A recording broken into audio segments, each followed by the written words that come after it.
man. Well deserved, bro. Well earned, bro. I Hey, man. appreciate y'all, man. I That's respect it. real. Yeah, It's yeah. and and hopefully I can be.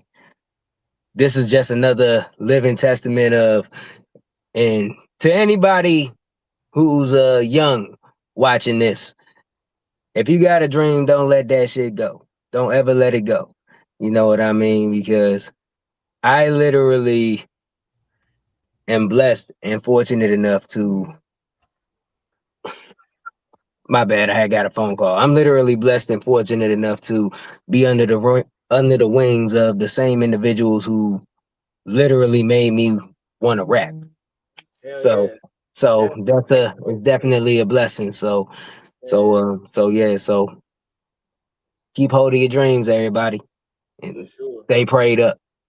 For sure. Hey, that's a blessing, bro. Real talk. Indeed.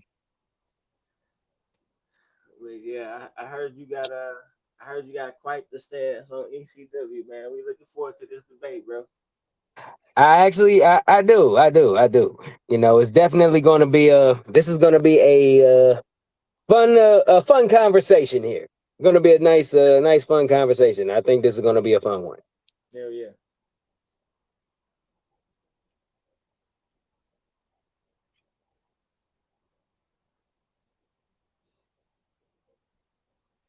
But yeah, I don't think there's a yeah, but like I was saying, it ain't no oh, I see it now. I see it now.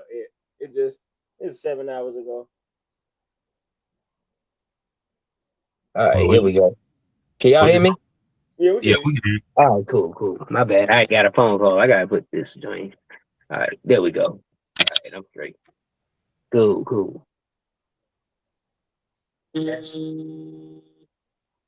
One second, folks. Oh, you good. Reg, how you feel about redemption?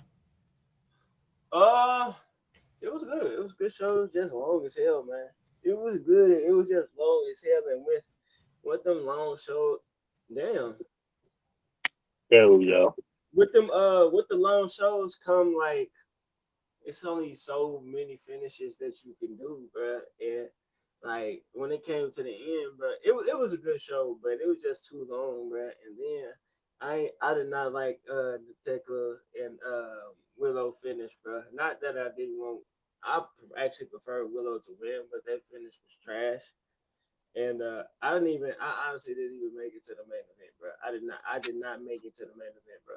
I did not make it, bro. I did not watch. I still haven't watched that match. So I think I'm not gonna lie, I skipped through that match. that shit just too long, bro. That shit just too long, bro. That shit went from. It's like I think 4 hours not even that long though. It's just too many matches, bro. Like I I don't know. wouldn't. Like they It need had to be segments. 5 hours. They just need. I was yeah no considering the pre-show yeah, but no it went 4 hours, but it was too long, bro. They need more segments and too many matches, more segments, bro. That shit was too long, bro. That's my only criticism, but it was a good show. It was better than Yeah, any out of all the B shows WWE got. It was better than them all for sure really, this year. I really didn't like that double chain match though. That just felt with the Nah, dog I didn't and like that either. I didn't like that either. Like, nah, it should never be no tag team match of that stipulation. yeah, I ain't like that either. I like the Death Battle versus Copeland Cage match. That was a good match. yeah. My favorite match was my favorite match was the My World match versus Carl Sheeta, but I like the ladder Yeah, match I too. didn't like I didn't like I didn't like Tommaso versus Chris Jericho either. That shit went too long, bro. Yeah, I feel like they That shit, feud just dragged in general. They didn't need to have. yeah, You that shit wanna went. you wanna know what I fear about Chris Jericho in a Yeah, sense? All right, because this is because I felt this way about, or not even just me. When Undertaker, let's just say Undertaker around 2013, 2014, towards the end, that's when he started really he started. becoming not Yeah, the Undertaker that we were used yeah, to. uh huh. And it got to the point where us as fans, we love the aesthetic and and the Undertaker we grew up on so much. I was begging him to retire because I didn't want to see him in the ring tarnishing what he built or possibly hurting himself. Because you can just tell that he was not there. His gas tank wasn't the same. None of that was the same. And just off of sheer concern for his health after a while, I just wanted him to, I was like, man, it's time to hang it up. Just go home, enjoy the legacy you've built, because like my main concern was I literally, with the stuff that Undertaker does, I didn't want him to hurt himself or anybody. I mean, it just got to that point, and I don't want to see Chris Jericho get to that. I really don't. You saying Jericho's at that point? I don't think he's there. I don't think he's at the Undertaker point. I don't think he's no. I don't think he took the bumps that Undertaker did. He didn't. What I don't want. Look, all right, now, and he is old. Now, granted, I'll give. It depends on how they book, because when AJ Styles wrestled, to us looking, even up to when he retired, it looks like he didn't lose a single step. He said in an interview that he hides it well. Now that booking and how you set up the match plays a part in that too. So it really depends on how they set the match up. And so like Sting had a very, very enjoyable final run in AEW, but how did they make it look great? They paired him with Darby Allin. It was primarily tag team bouts. We still got to see the aesthetic of Sting that we love. This is a man that was pretty much, he was turning 60. That's a little different though. That's a little different. But like it's because he could rely on a partner or somebody who he trusted and so on and so forth. Somebody who's a protege at that point, they could still make him look like Sting. So with Chris Jericho, if he decides to go, like, let's just say another 3-4 years, however long he decides, it can work as long as there's something to rely on to not. Can I ask a question though? I didn't like the match. He should have put Tommaso over, bro. He should have put Tommaso over that match. Can I ask a question though? Should they just make them fight like 2 times a year? I don't know. I mean, I don't really. But that may not work. I'm personally not interested in no Chris Jericho match. Well, if you can't even put over a nigga that's damn near, he ain't damn near his age, but he at least like 10 years younger than him. I mean, but it is Tommaso Ciampa though. You can't be that mad. Yeah, but the only thing with wrestling, because he ain't gonna be, but Tommaso Ciampa ain't gonna be no big star anyway though. Why you thinking like that? Because it's Tommaso. He's been in the game for. He's been in the game for a minute already. Things can turn at any time. I don't know about that, man. Well, I'll say this as far as your first question, he still got some name value. Why just hold that to himself?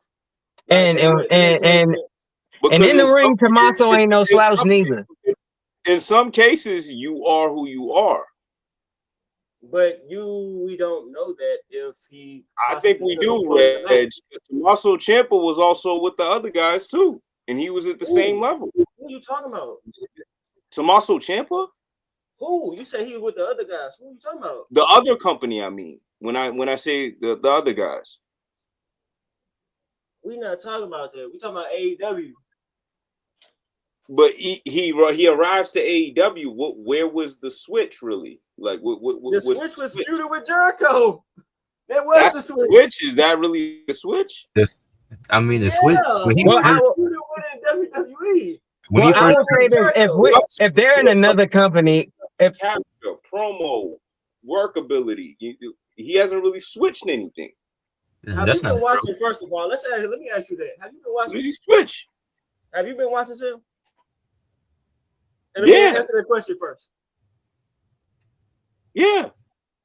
Okay, well, that's cool. I mean, again, I haven't seen him feud with nobody on the level of Chris Jericho in WWE. So that right there is an indication of the switch. And to answer the first part of your question, Sam, the only problem with someone like Chris Jericho only wrestling a couple times a year is nobody's gonna get over. Well, not even just that. It more so has to do with them, because even I want to say Seth Rollins. I don't want to get the name wrong of who said it in WWE, but the problem with having spaced out time in the ring is you got to recalibrate your body up for those bumps. You know, you gotta those bumps. They'll hurt more, because if you fight once in January and you don't fight again until June, you gotta recallus all this up, and you'll be rusty all over again, and you'd be more injury prone instead of keeping everything moving. That's definitely true. But there's both sides to the fence with that, because let's go back to the Undertaker. If Undertaker didn't get his schedule reduced, would we have gotten all those years that we gotten out of the Undertaker? I mean, I don't think so. He was reduced anyway. He started before. I want to say something about that too. He retired in 2020. He went part-time in 2010, so he was part-time for over 10 years. So that's what I'm saying. That's what I'm saying though. If they didn't give him that WrestleMania season to only focus about, would we have gotten him till 2020? All right, and I don't think so either. This is why. Because when it gets to the point, because this is the thing, Undertaker became part-time in 2010. He became part-time because he was getting up there. He couldn't physically take a full-time schedule. Now, this is what I say. Once you start getting to that point where you have to become a part-timer because physically you cannot do it, that's when you need to start developing your exit plan. You know what I'm saying? But what if you're still helping the business, though? What if you're still big help to the business? Well, are you talking about Chris Jericho in this case, Sam? I'm talking about both of them. I'm talking about both of them. I think he's talking about. I think he's talking about in general. Hold on. They're both still big help to the business. Sam. Let me cut you off real quick. You cannot say that Tommaso Ciampa not doing shit, and in the same breath say Chris Jericho is providing something to the business, wrestling only twice a year. His brand, his name. What brand? And who is it benefiting besides him? Brand? Is Chris Jericho? Sam, before you start responding, listen to what I'm saying. Who is it benefiting outside of Chris Jericho?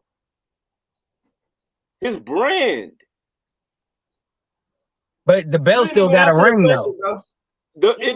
Like once you hear the announcement, Chris Jericho is facing somebody, that brings eyeballs. Okay. All right, but at the same time, it does. And I'm not saying it doesn't. I'm not saying it doesn't. I'm not saying it doesn't. But so Chris Jericho is you, Reg. Let me get this straight. You think he's that at a low point where even his name don't ring bells no more? If it's not benefiting nobody, it shouldn't be in the ring, bro. And that's what I'm saying. That was my whole point. I don't care about his brand. I don't care about Chris Jericho. I don't care about.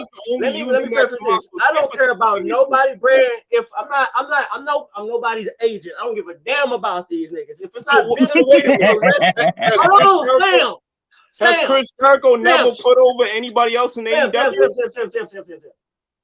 I'm not nobody's agent. I don't give a damn about nobody's brand. If it's not benefiting the wrestling business as a whole, it does not matter. But it is. That's what I'm saying. All right, so may I benefits the wrestling business. So may I interject? I'll just add my 2 cents in just on this particular. Wait, don't let him get away with this though. Don't let him get away. I'm not letting nobody get away with nothing. This is my opinion. This is my opinion here. Right. This is my opinion, Sam. So basically, this is the reason. Now, granted, And I'll even use, just because it's a easier example, if we go to the WWE and we look at the biggest brands there, if brands were the main thing that helped the business, we would still be content with seeing the same matches that we've been getting. Because I swear, I feel like I've seen CM Punk and Roman Reigns fight 50 times already. I swear I've seen these guys, and it gets boring, and the wrestling community is vocal about that. So if it's just brand, everybody would be happy with seeing the same 5 guys getting cycled in and out of the championship picture, which I'm not. Are we not though, Brett? Quick. No, I'm not. I'm talking about me though. I'm talking about me though. Hold on, wait a minute though. Look what we're getting at SummerSlam. Seth Rollins versus Roman Reigns. We've seen it before. We've seen it already. That's what I'm saying. We've seen it already. It's selling It's out. still selling though. No, it's not. It's literally not sold How out. is it not? Look at the public. Reg, they sold out already. Sam. Before how you gonna ask me a question and answer it? It's not sold out. Look at the numbers. What numbers? What do you mean what numbers? Bro, SummerSlam What is numbers? sold out both They nights. literally selling Oh, SummerSlam nice. tickets for $25. They had You Justin think they're not gonna be Jefferson sold out? doing a commercial By the for a time we get $25 to the ticket. first, you think they're not gonna be sold out? No. It's still not sold Man, out. y'all bugging. Y'all out of y'all mind. They had Y'all Justin out of your Jefferson. mind. They had a star NFL receiver promoting tickets for $25. You know how So- down bad they is? They pulled him out of training camp to promote these tickets because they're not selling. At all. They're gonna sell, bro. It's gonna You want sell. AEW to be like weak ass WWE? That's what it is. It's gonna get there, bro. Man. They're gonna sell. They're gonna get streaming numbers. They're gonna. Okay, what if they don't? And then what if they don't? Because you sound very. They will. Alright, so streaming numbers. Now, does anybody know? It's not even So a question. Does anybody know if ESPN has gotten a return on investment from these PLE numbers? Their They first. stopped, and I think I just saw They earlier got too, some that type of return. I think I just saw earlier too that they stopping their free first couple of matches on that. Yeah. You know what I'm talking about? Yeah, Yeah, yeah, like on TV on the channel they do. They couldn't that shit Now up. it's time to So Sam, if ESPN is stopping free shit, they want money now. Mhm. What does that mean? They always wanted money. Look, That's not this- what I just asked you. What I They just always asked you. wanted money. Like they always. You're not wanted even money. answering, Sam. You cannot sit here, ask questions, then answer them, and then when we ask you I didn't questions, ask no you don't question. answer it. I'm giving you a statement. They always have been cheap with the money, bro. But you didn't answer the question I just asked you. What What I does don't that understand mean when where you what does lead that with this indicate shit. when ESPN is cutting off the free services that they giving out? They want to run it up. That's what that means. You two, you're not honest at all, Sam, with your answer. I'm being honest, right? You don't, No, don't, you're not. don't- No, you're not. Well, how about this? How about this? They wanna Speaking run of it up. honesty, I think this is the perfect way to honestly transition into this debate, shall we? Yeah. Yeah. Yeah, that's really good timing. We can transition into it now. and make sure y'all be objective, fair. Okay. Yeah. I want a good, clean fight. Yeah. That's what I'm with. Y'all been blackballing me. Y'all been blackballing me, man. Y'all been Dang. blackballing. Well, I don't like my spot in the totem pole because I was number 2 when that list first came out, and I'm like sitting in the middle, like at 5 or 4. Yeah, I don't know exactly. where I We am set up now. this I need to debate. get my Right. spot back. I need to We get. on some debates where nobody really have went against each other, and that's All why right. we picked out too. True. Okay, this All right, so yeah, so I'm at number 4 right now. So Look at this black ball right here. Look at this black ball right here. What black? Your man been sitting at number Dave 1 for over like, you, Sam. Now for like 6 months. Look, Sam, don't be For mad. like 6 Damn. months, man. Look, Sam, don't be mad because your tag partner passed you up and he first now.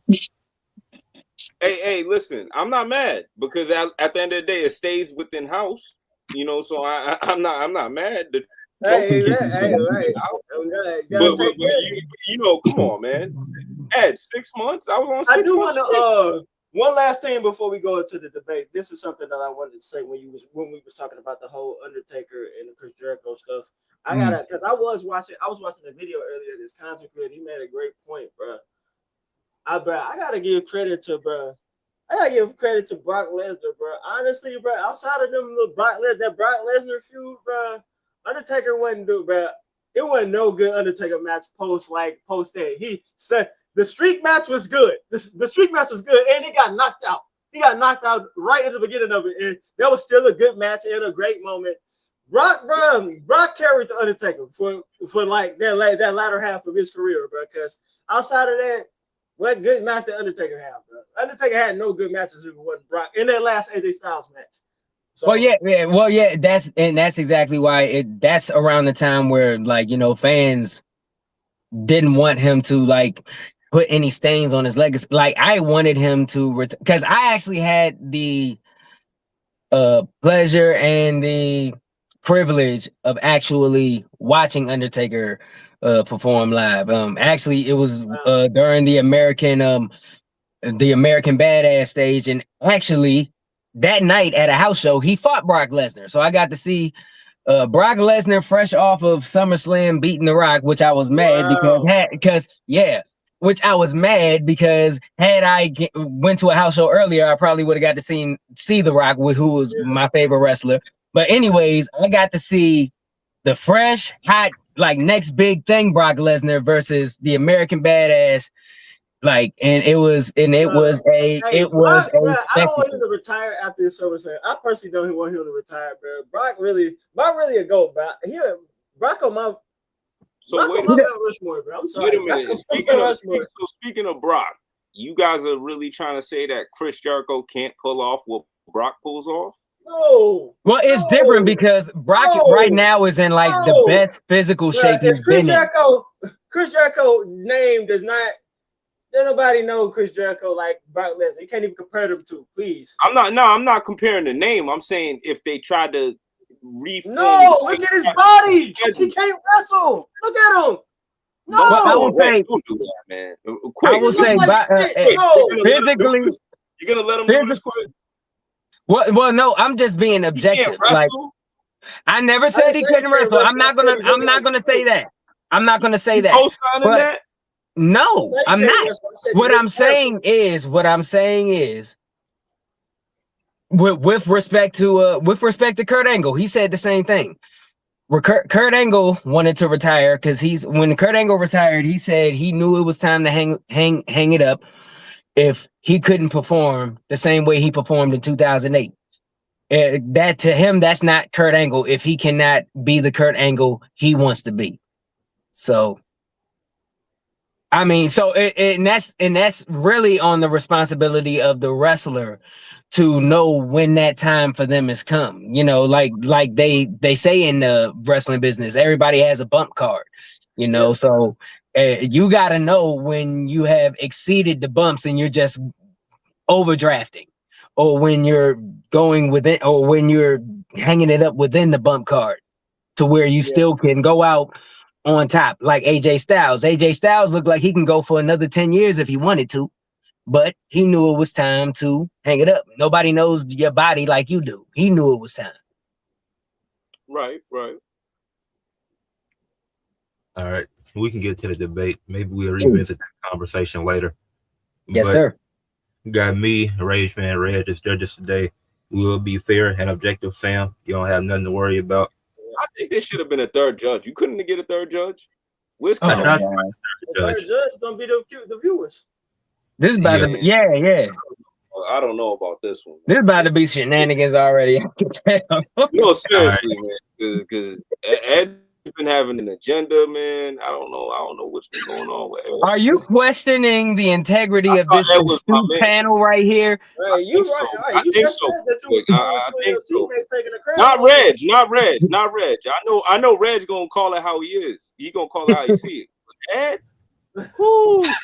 I'm smelling that. Yo, something don't smell right with Ed. Well, how about this? You agreed to this, so you got to deal with it. Okay. All right. So rules for the viewers, for y'all in the chat. You got to fill out the form after the debate.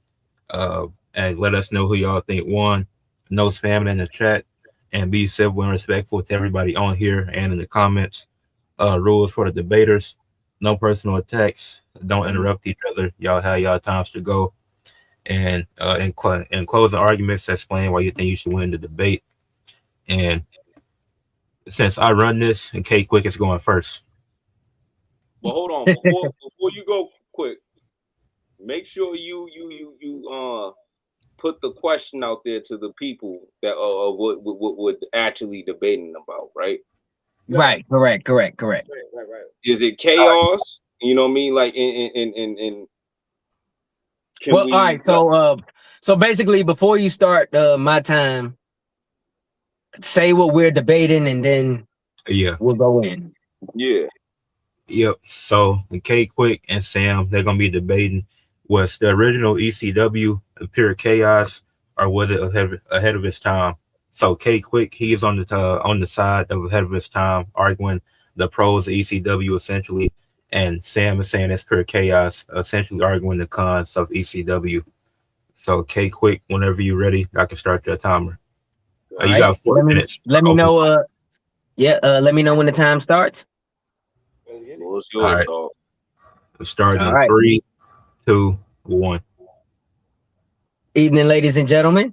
So, my side of this road here is that ECW is definitely ahead of its time. For real, ECW did all of the walking so the AEWs and now the WWEs could run. Now, follow me. ECW in its real prime, early 90s, so on and so forth, going into throughout the 90s, they revolutionized American wrestling by offering a gritty alternative. Of course, we know the big two heads of this horse was the WCW, WWE, but what they didn't have was what ECW was offering. That gritty alternative to the cartoonish style of the early 90s, gimmicky, heavy gimmicks. They had people bursting through walls with sparkly helmets and stuff falling off their heads. They had chickens and stuff and clowns fighting and all this kind of stuff. This was different. And also, they didn't conform to a singular style. ECW was one of the main companies in the USA who brought strong style into the fold, mixing it with lucha libre wrestlers, mixing it with the United States form of this entertainment. They had wrestlers coming from all walks of the earth, demonstrating this style in a gritty, hardcore fashion. If it wasn't for what ECW did, we wouldn't have the TLCs. We wouldn't have the Hell in a Cells, the Elimination Chambers, the hardcore titles. We wouldn't have these infernal matches. We wouldn't have a man who has rank in ECW, who would come out with a barbed wire bat and throw tacks in the ring and so on and so forth. Where did that get revolutionized in the US of A? ECW. In AEW right now, we got people putting drills into the skulls of people's heads, syringes in people's mouths, all these kind of things. Where did this type of hardcore action get birthed? ECW in the early 90s, way ahead of their time. Way ahead of their time. They set the table so all of this shock value stuff by the Darby Allins, the Mick Foleys, and all that. And Mick Foley is a contributor of ECW. He brought a lot of that to the mainstream of the WWF at the time, flying off of 20-foot sails and such. Way ahead of its time. And you can see the influence today. Even if you watch NXT, you hear the crowd yelling, not chanting for the wrestlers, chanting for the brand. NXT, NXT. That reminds me of another chant. ECW, ECW. Come on now. The plate was set so everybody today can eat. And that is my opening statement. That's a good opening. Had 10 seconds left. Timer was almost up. Yeah. Okay. A good way to start. Sam, you got 4 minutes for your opening argument. My time set. Yes, sir. Yep. Cool. All right, cool. All right, so Quick, man. I love Quick for this stuff, man, because what he just gave everybody was the old politician shuffle, right? You know what I mean? He likes to lurk on what's cool, lurk on what was trendy, lurk on the stuff that everybody could glamour about. But let's get down to actual statistic. Let's get down to actual money. Because this is what we all wake up and break our backs and sweat and kill ourselves to do, is get this money. Now, Pure Chaos came in a form, and I got to give it to ECW. They were cool. It was fun. It was fun to look at. It was definitely fun to see. The blood, the gore, some chicks were showing a little bit of skin and all that type of stuff. The gritty promos, where somebody really thought there was hate going on there. But come on, man. In the grand scheme of things, let's get down to the facts. They almost lost their company multiple times during their tenure. Multiple times, to the point where Paul Heyman used to have to pick up his phone and be like, Vince, I need some money, man. What are we gonna do?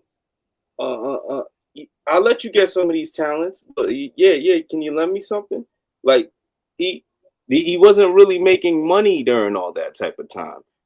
People were killing themselves, overworking. The Dudley boys tell stories all the time of them not getting their full checks.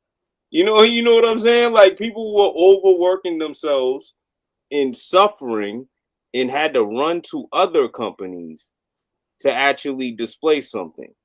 Because ECW as a company, at the end of the day, it was pure chaos that wasn't good and wasn't sustainable. You know what I mean?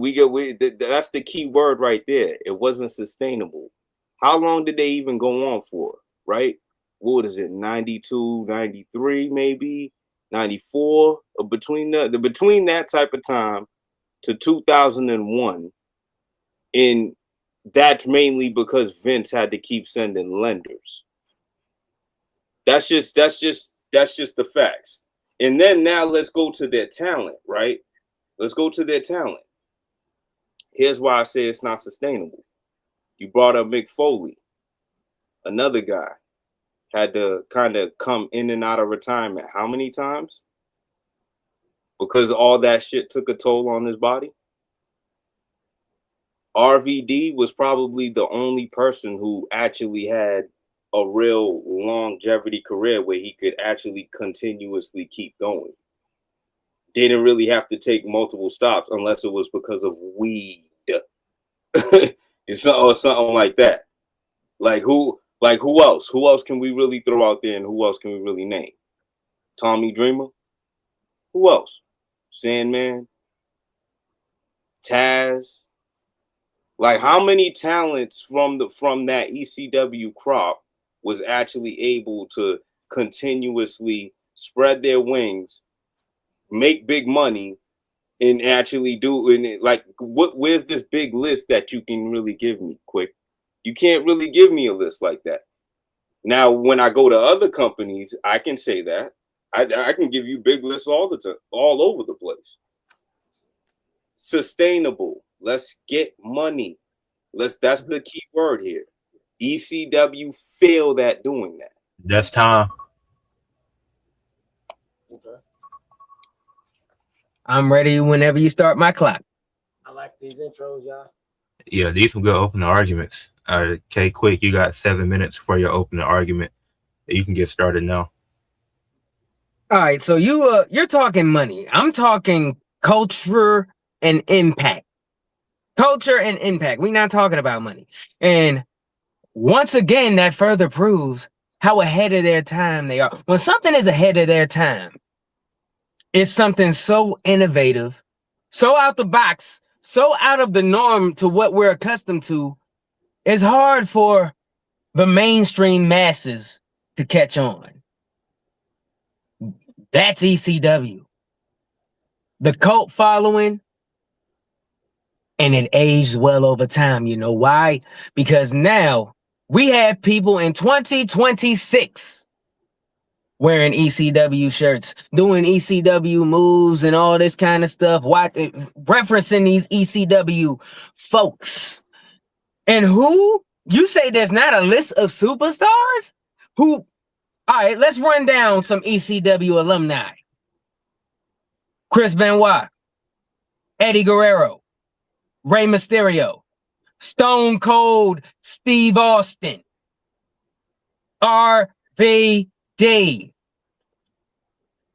Raven, Perry Saturn, Lance Storm.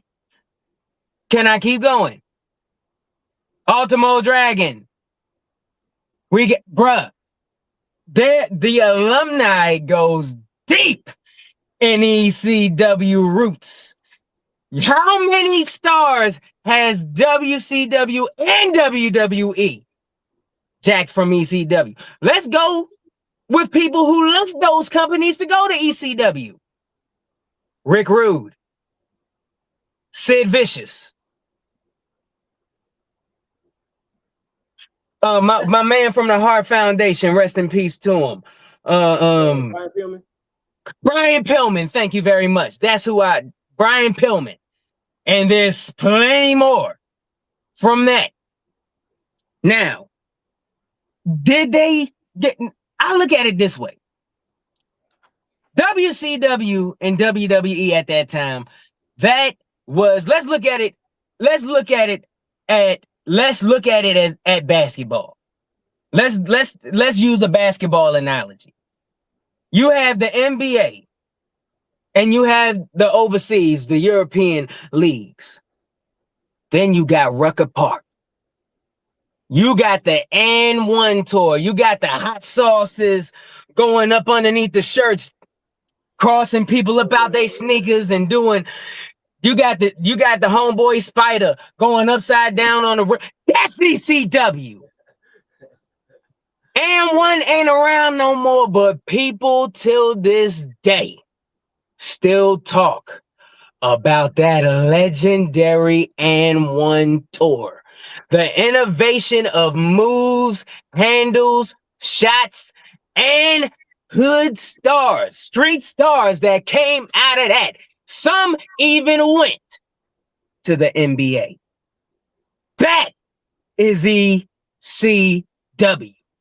You can talk money all you want.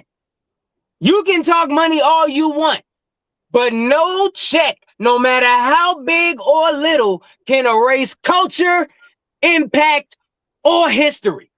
So you need to bring something else to this table that really explains why this culturally defined ECW was not ahead of its time.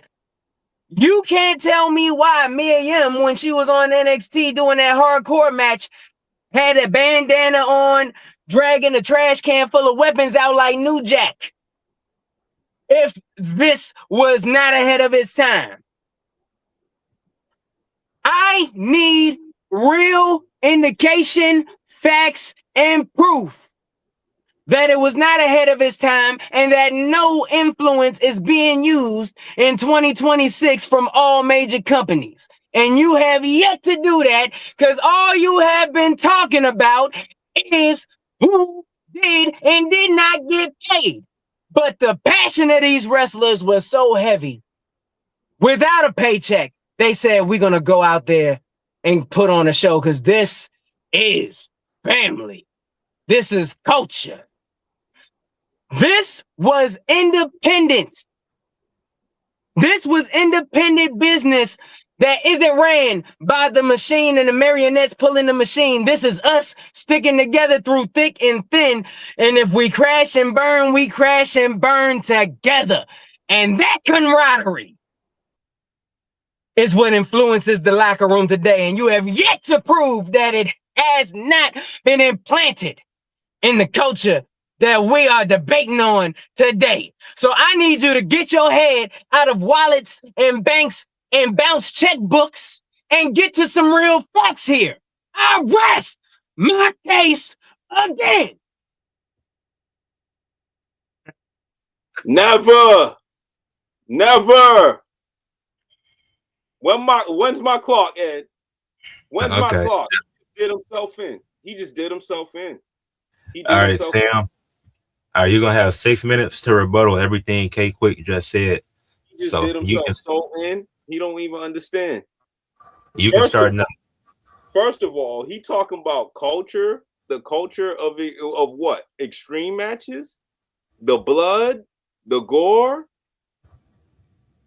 Is that really what you're talking about? Because first of all, if you go back to the territory times, they was already doing that, bro. Go back to the territory time. Go back to those World War III matches. Go back to the original Sheik matches. Go back to those bull rope matches with Dusty Rhodes and all those and all those matches combinations with Bruiser Brody. These guys was already beating the shit out of each other and killing each other in those rings with stipulations and all of that. So that's where all of that really started. Let's not sit here and give credit, like overly credit ECW here, because all they really did was just bring a little bit of soap opera stuff to it. And yeah, it was cool. It was cool. It was cool. They let people get on the mic a little more than the territory times. They did, they did all that little stuff. It was cool. But now I'm going to take it back to who really set the trends, because back in those territory times, they were making real money with their matches, with those bull rope matches, with those World War III matches, with the original steel cage matches. Yes, they was really making that money with it, especially Ric Flair, when Ric Flair was taking on extreme matches. Come on now. Let's do Googles here. Let's really do Googles. The territory time brought extreme to wrestling. The territory time. Now, let's go to Paul Heyman and what he did. Again, I'm going to stick on the talent. The talent had to spread their wings in other areas. You already admitted to it quick. WWE quote unquote stole. WCW quote unquote stole, right? But let's take it even further. If they are such trendsetters, if they are such culture starters, why when WWE tried to bring it back, it quickly died again? Let's be real. It quickly died again. Why? Because that's not what makes real money in wrestling. We've already seen what makes real money in wrestling. We already seen what is really sustainable in wrestling. It's when you can make a blend of things and just give a little bit of extreme. Because what proves my point on that note, WWE's been living off of that for 40-something years. Longer than anybody else. Longer than any other company. They don't always go extreme week to week to week to week to week. And look what happens. They can sustain things. They can stay alive. All these other companies that try to replicate that ECW stuff, where did they really go? Where are they? That's the whole point in it. That's why it's called pure chaos. You know what it is? It's back in that time where people were rocking FUBU, Dada, the Rockaware, Sean John. That's really what ECW is. It's just another brand like that had some time, made some cool buzz, but then had to go and die. You talk about all this culture stuff, but why doesn't the culture keep them alive, quick? Where is it? Where is it? You gonna say it rebirthed in AEW? Is that what you're really gonna say? Because it didn't. AEW does not replicate the same type of show that ECW replicates. They do it a little differently. They book a little differently. They don't allow their talent to just be all-time chaotic, just like ECW. And there's a reason for that. It's because they're trying to stay alive. Go ahead, Ed. Oh, I got his ass. No, you didn't. I got No, you got you. No, let me cook. Let me know when my time starts. Intermission real quick. No, let me out the corner now. He foaming out the mouth. I just gave him too much. No, let me out the corner. What? Forget intermission. Let me out. Stomach shots. That's what happened.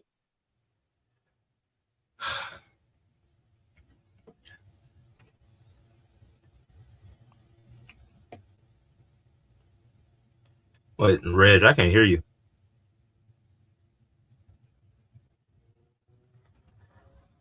Something definitely wrong with his mic. Yeah, your sound went out, homie. You hear me now? Oh yeah, there you go. There we go. Yeah, my bad. My mic stopped. But yeah, this is good, man. 1-on-1. Oh God, personal is head to head. I'm liking what I'm hearing so far. Yeah, So, intermission. Let's what y'all want to talk about in between this? It don't have to be too far of a deviation from the topic, but I want to talk about how in this next round I'm smoking him. He ain't gonna smoke me. You can't. Let me out the corner now. I'm ready. You can't. Because nobody intermission. Ain't nobody trying to replicate that bum stuff, man. Let me out. Please let me out. You trying to stay alive and get that money up. I definitely, y'all definitely got some points that y'all can still mention that may put each of y'all over the top. So I'm looking ahead, man. It's some stuff that I'm waiting to hear, man. Like Sam said some stuff that I want Quick to respond to. Quick got some stuff that I think he can say that I think Sam can refute as well. So I still got a lot of gas in the tank, man. Yeah, but it's been a good debate so far. Like what I'm hearing. Another great debate as always. After the intermission, it does go to Sam so he can do his main points. So just how I work, K Quick. I know you they want to get at him, but Sam is next after intermission. Okay. Oh yeah. Okay. What is this? The closing argument? Sam doing his main point, then you doing your rebuttal after. Okay. All right, Sam, come back. Start making all them posters. Yeah, he over there doing arts and crafts and shit. Come back. Yo, don't worry about what I'm doing over here. Worry about you. All right, Sam, it's back on you. You got 7 minutes for your main points. You already started the timer?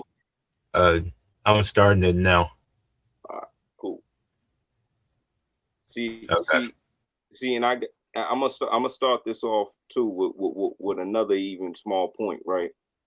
Because when both companies got purchased, I just want you guys to do this, the due diligence too. When both companies got purchased and they were doing the whole WWE versus WCW and ECW alliance, go look at those matches as well and check to see how many ECW wrestlers was actually on that team.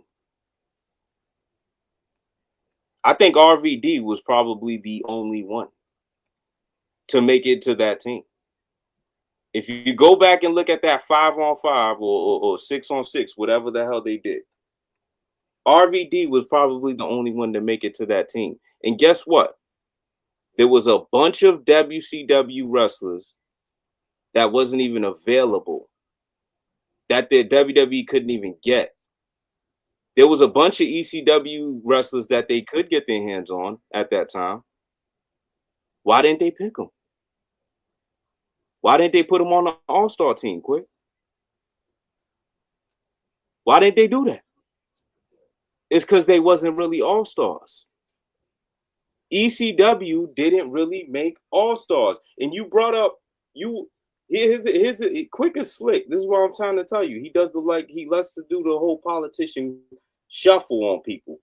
He brought up Mick Foley. Mick Foley was actually a WCW guy first. You brought up Steve Austin. Steve Austin was actually a WCW guy first. You brought up Ray and all these other guys. These guys touched WCW first. Like that's what I'm trying to tell you right now. Like they became real people in WCW first. They didn't become real people in ECW. They had to move. I'm trying to tell you the real. Like they may have had a little stint, were nobodies, were locals, but who actually made them somebodies? Who? It was actually WCW that made them a well-known commodity. They went over there just to get a little paid vacation and didn't even really get paid right. And then it was pretty much a wrap from there. So let's not sit here and act like they're trendsetters. They're fake trendsetters. They just knock off companies. And this is the main thing. Vince McMahon always looked at them like a developmental. This is why he was able to lend money to them, right? Because ask yourself this. If Ted Turner tried to get Vince McMahon on the phone, would Vince McMahon lend Ted Turner money? Never would happen. Never would happen. This is how you know they wasn't that important. They were just a cool little fad. It was just a cool little trend. It was a cool little thing it was like a little fly buzzing around your ear, and you just go like this. That's all they really was. That's it. It was really nothing past that. You guys are trying to inflate them into something that they really aren't. They really wasn't even anything past that. If Dixie Carter at the time TNA was rolling would try to get somebody on the phone and be like, yo, I need my company to survive. You think Vince would just be willing to just be like, here, take this amount of money? Let's keep going. That wouldn't happen. Like this culture thing, it's just fake. It doesn't lead to anything. It doesn't really lead to people doing anything real. It's fake wrestling. That's what I like to call it. It hurts on the talent. It doesn't let the talent body go anymore. It doesn't lead to real ratings. It doesn't lead to anybody going in a sustainable form. Like people didn't even take their characters from one place to another over there. They had to get rewritten. Go ahead, Ed. Let me out. Wait, before K Quick go, man. Look, I noticed some shit, man. Look, I need to hear some things. I need to hear some specific things from y'all before this debate end, man. Let's hear it, man. Here's some stuff that I'm trying to hear. Run my clock. Run my clock, Eddie. Run it. Rich, that's all you had to say. So we good? Yeah, you got 6 minutes for your rebuttal. All right. So firstly, let me start off by talking about that whole invasion situation. And this ties into the WWE version of ECW. You want to know why there was only one ECW star, and in some of the WCW and ECW stars, they didn't? Because they said no. Sting didn't want to come to the WWE because Vince McMahon squashes everything they built up. They literally took their biggest stars. He made DDP a lower mid-carder. DDP was at the top of the world in the 90s. One of the most popular WCW wrestlers. Literally, Taz was one of the biggest draws in ECW. Treated him like a peon. There is a whole bunch of people who said no. And when they brought ECW back, the reason that tenure didn't last as long and didn't have as much of an impact is because they changed we didn't get the original ECW, the hardcore every match like they tried to normalize it and formalize it, and they had clean regular matches, and hardcore matches was a cherry on top every now and then. That was not the ECW. That was a Vince McMahon watered down, gluten-free tofu ECW. They had Sandman on the first episode beating up a zombie. Vince McMahon has written all over it, my friend. That's why that didn't work. And let's go back to this influence. Because we're not going to sit here and act like Vinnie Mac didn't peek over his shoulder at what ECW was doing and didn't cherry pick. Stone Cold was not Stone Cold in WCW. Stone Cold went to ECW and they gave him something that no other company would do, and that was a hot mic.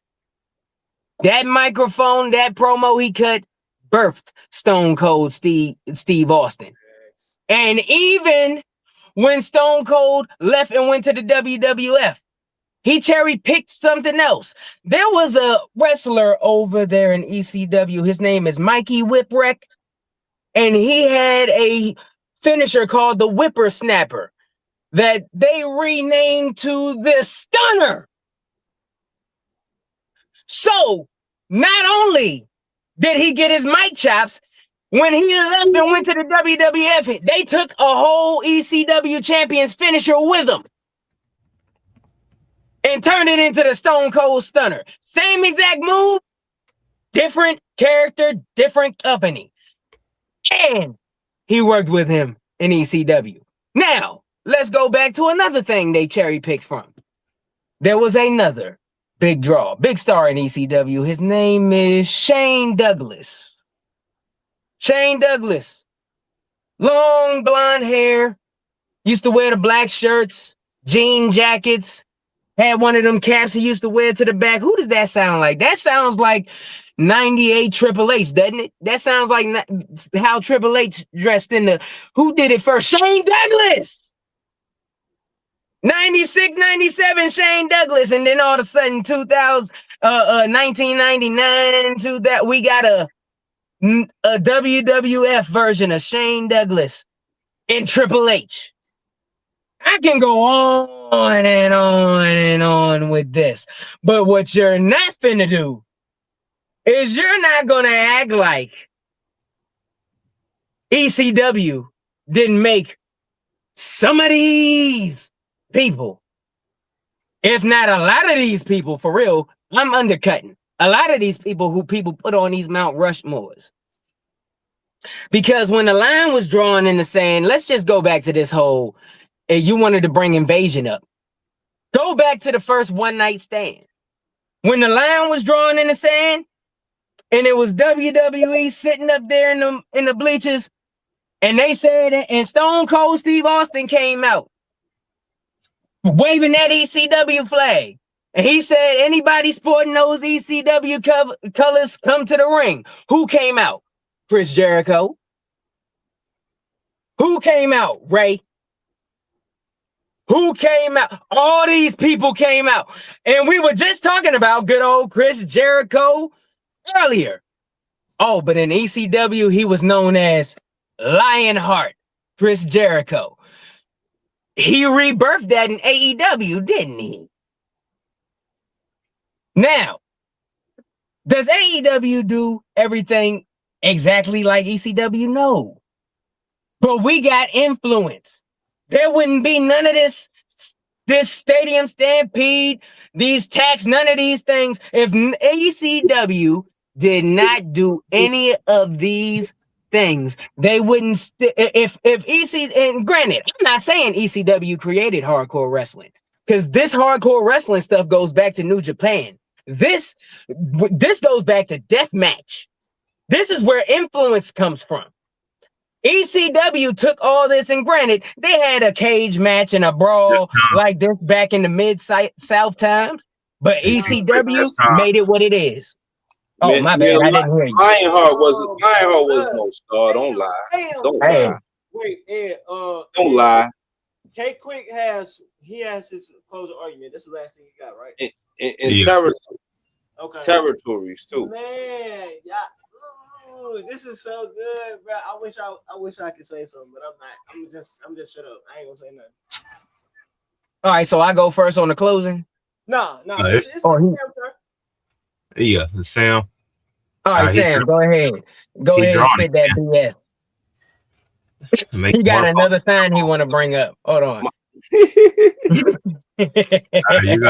got, he try to lie and act like Lionheart. People knew Lionheart, man. Stop it.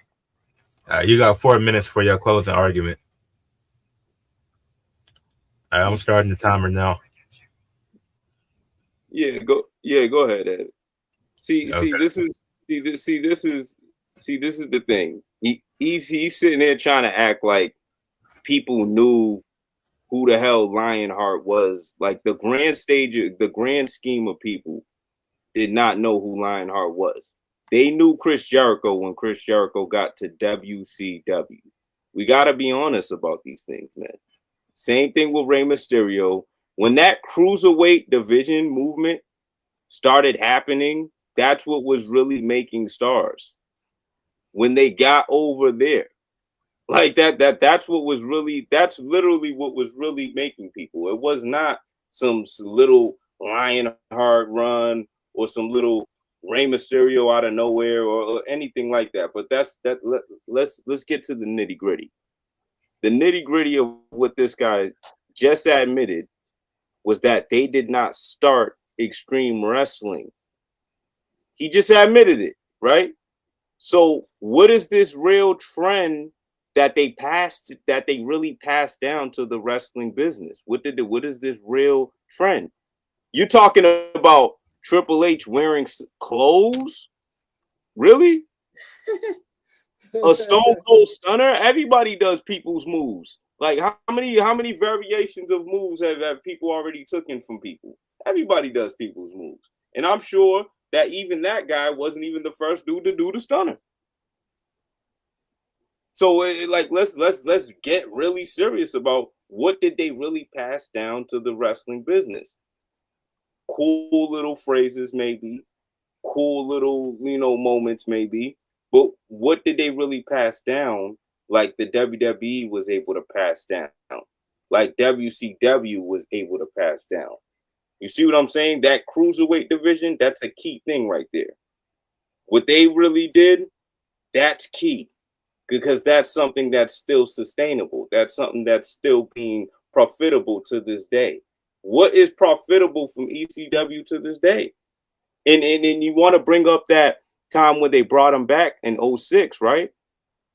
Well, Vince is looking at it like, Paul, we tried your way already back in the 90s, right? So now in 2006, come try to do it my way a little bit. And it still didn't work. What do you like? What do you want the men to do? Seriously, like he already think about it. Think about what I'm saying closely. Paul Heyman already tried his way in the 90s. It didn't succeed. It didn't hold up. They come back in 2006 and they try a different way. It still didn't succeed and it still didn't hold up. That's the facts. I mean that's literally the facts of business. Any which way that they tried to do this whole ECW concept, it didn't last. Like it just didn't last. It didn't last for the public.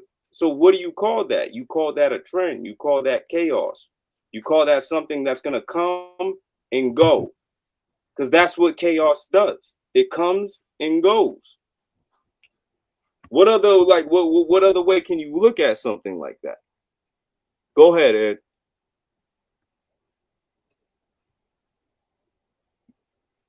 Okay, a good closer. Before we get to K quick closing, I got Yeah, AEW on right now. Osprey just gave a mean elbow to Daniel Garcia. That was hilarious. yeah, Yeah. I gotta turn that on real quick. Look, man, what's the name of said the two words? Sam said the two words. Okay, quick, man. You better bring this up. It's four words, but they're two.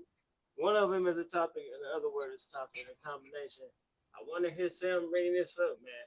I mean, not Sam. I want to hear K Quick bring this up because this might put you over the top, man. Two words on one end that Sam mentioned, and the other two words that have been alluded to, but they have not been necessarily identified. I want to hear this, man. That's all I'm gonna say. I'm gonna leave it at that.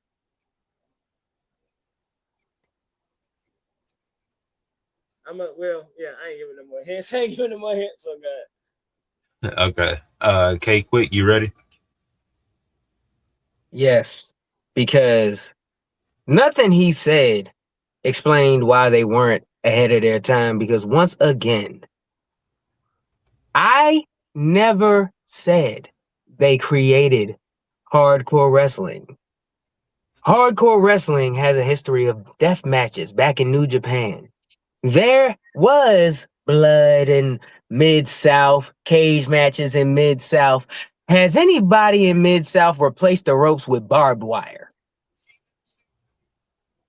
Has anybody in Mid-South put a bed and has anybody in Mid-South with a Mid-South put a bed of nails and slammed somebody on there, took a stapler and took a torch, a lit torch, and I'm saying we're talking about the influence, the culture. You can call ECW the melting pot.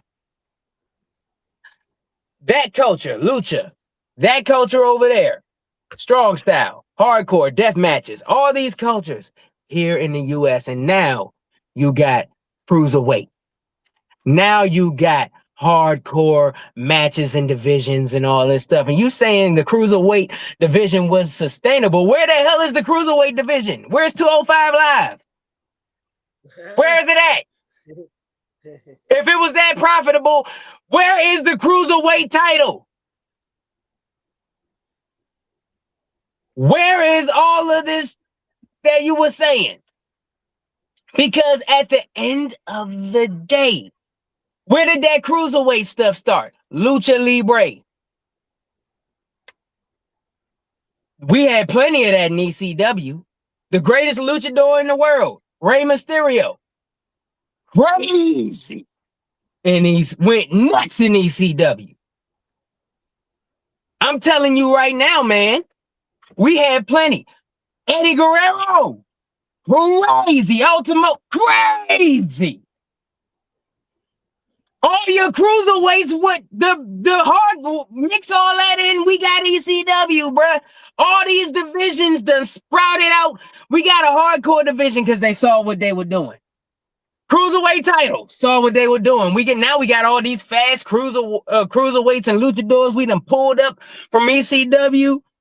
Come on, we got Lionheart. All these guys are under 200 pounds. Give them a title. You should look at ECW and say thank you. Because all your arguments came from them. If we're being truthfully honest. Because at the end of the day, if there was no impact, there wouldn't be any alluding to it in any way, shape, or form today. There wouldn't be any influence from it in any way, shape, or form today. There wouldn't be any remnants of it if it was just a trend. I remember back in the day, this is a trend. I remember back in the day, in elementary school, people was having those fancy yo-yos because they would come in the assembly doing all them little tricks and whatnot, and everybody had to have them. That was a trend. Ain't nobody talking about yo-yos in 2026. ECW was in the early 90s up to the late 90s. And we still mention ECW today. We still mention how when Vince McMahon brought the Dudley Boys over to WWE, they literally took their ECW. He made them take the ECW tie-dye off and look back at ECW and saw what New Jack was wearing and made them put on the same camo he was wearing. And that's time. That ain't got nothing to do And with I'm done. That ain't got nothing to do No. with We ain't talking no more. Judges. That ain't got nothing to do with their company. Judges. You bringing up something from another company. Judges. Okay. Don't let them get away with that, guys. Judges. Don't let them get away with that. The debate over now. It's time to vote. Debate over, man. Debate over. Yeah, make sure y'all in the chat fill out the form I sent in the chat. Let us know who y'all think won. I ain't gonna front. That was a fun one. Yeah, that was good. 1-on-1. Oh God, 1-on-1. No, we need to go back to these head up joints is fun. I ain't gonna hold you. Don't let them get away with it. No, we can't have no more ties. We can't have no more ties. Damn, nah, that was good, man. Y'all emotional about ECW. That's what it is. Since it's over now, man, I gotta say that was a great debate. For real, great debate. 1-on-1. It's been a while since we had that. I will say something that that neither of y'all really went in. Y'all spoke about it, but you didn't really speak about it in detail or mention the word specifically. I think both of y'all could have both of y'all arguments could have used it. Y'all could have used Attitude Era. None of y'all said anything about the Attitude Era. I see what you mean, because we were talking about the time frame, but we didn't say the actual. Yeah. So, but nah, it was great. It was great. Ed, what you got to say? Sam, you a liar. Rey Mysterio, he didn't debut in WCW first. Nah, I think where was he a star? Where was he a star? He was a star. You said where he debuted first. I said both things. Don't just look at one. I said Sam, both. You were factually inaccurate on some of that. I said both Dean things. Malenko, Rey Mysterio, Psychosis, Eddie Guerrero. Hey, y'all can rewind the tape. Rewind the tape. It's like damn near whole WCW Cruiserweight division was in ECW first. But where were they stars? Where did we know that? In ECW. No, let's be honest. The public didn't know them. Let's be honest, nigga. That is honesty. The public didn't know them in ECW. Where were they stars? Where were they known at? We're not talking about that. How do you think they got I was talking about that. That was part of my argument. You can't take my argument away from me. We talking about whether it was ahead of its time. Your argument was that your argument was they didn't make no money. That was your argument. Right. I had that was my second. I'm not on none of y'all side because the debate is over. But I'm saying what I'm saying is you said your point was that they were nothing in ECW. What I'm saying is they were local. To get sideways, Sam. My point is that your point was not this. They got notice in ECW to get signed in WCW. Exactly. I'm talking about the fans. I'm talking about the public, Red. You're talking about two different things. The fans and the public didn't know them in ECW. They didn't know them in ECW.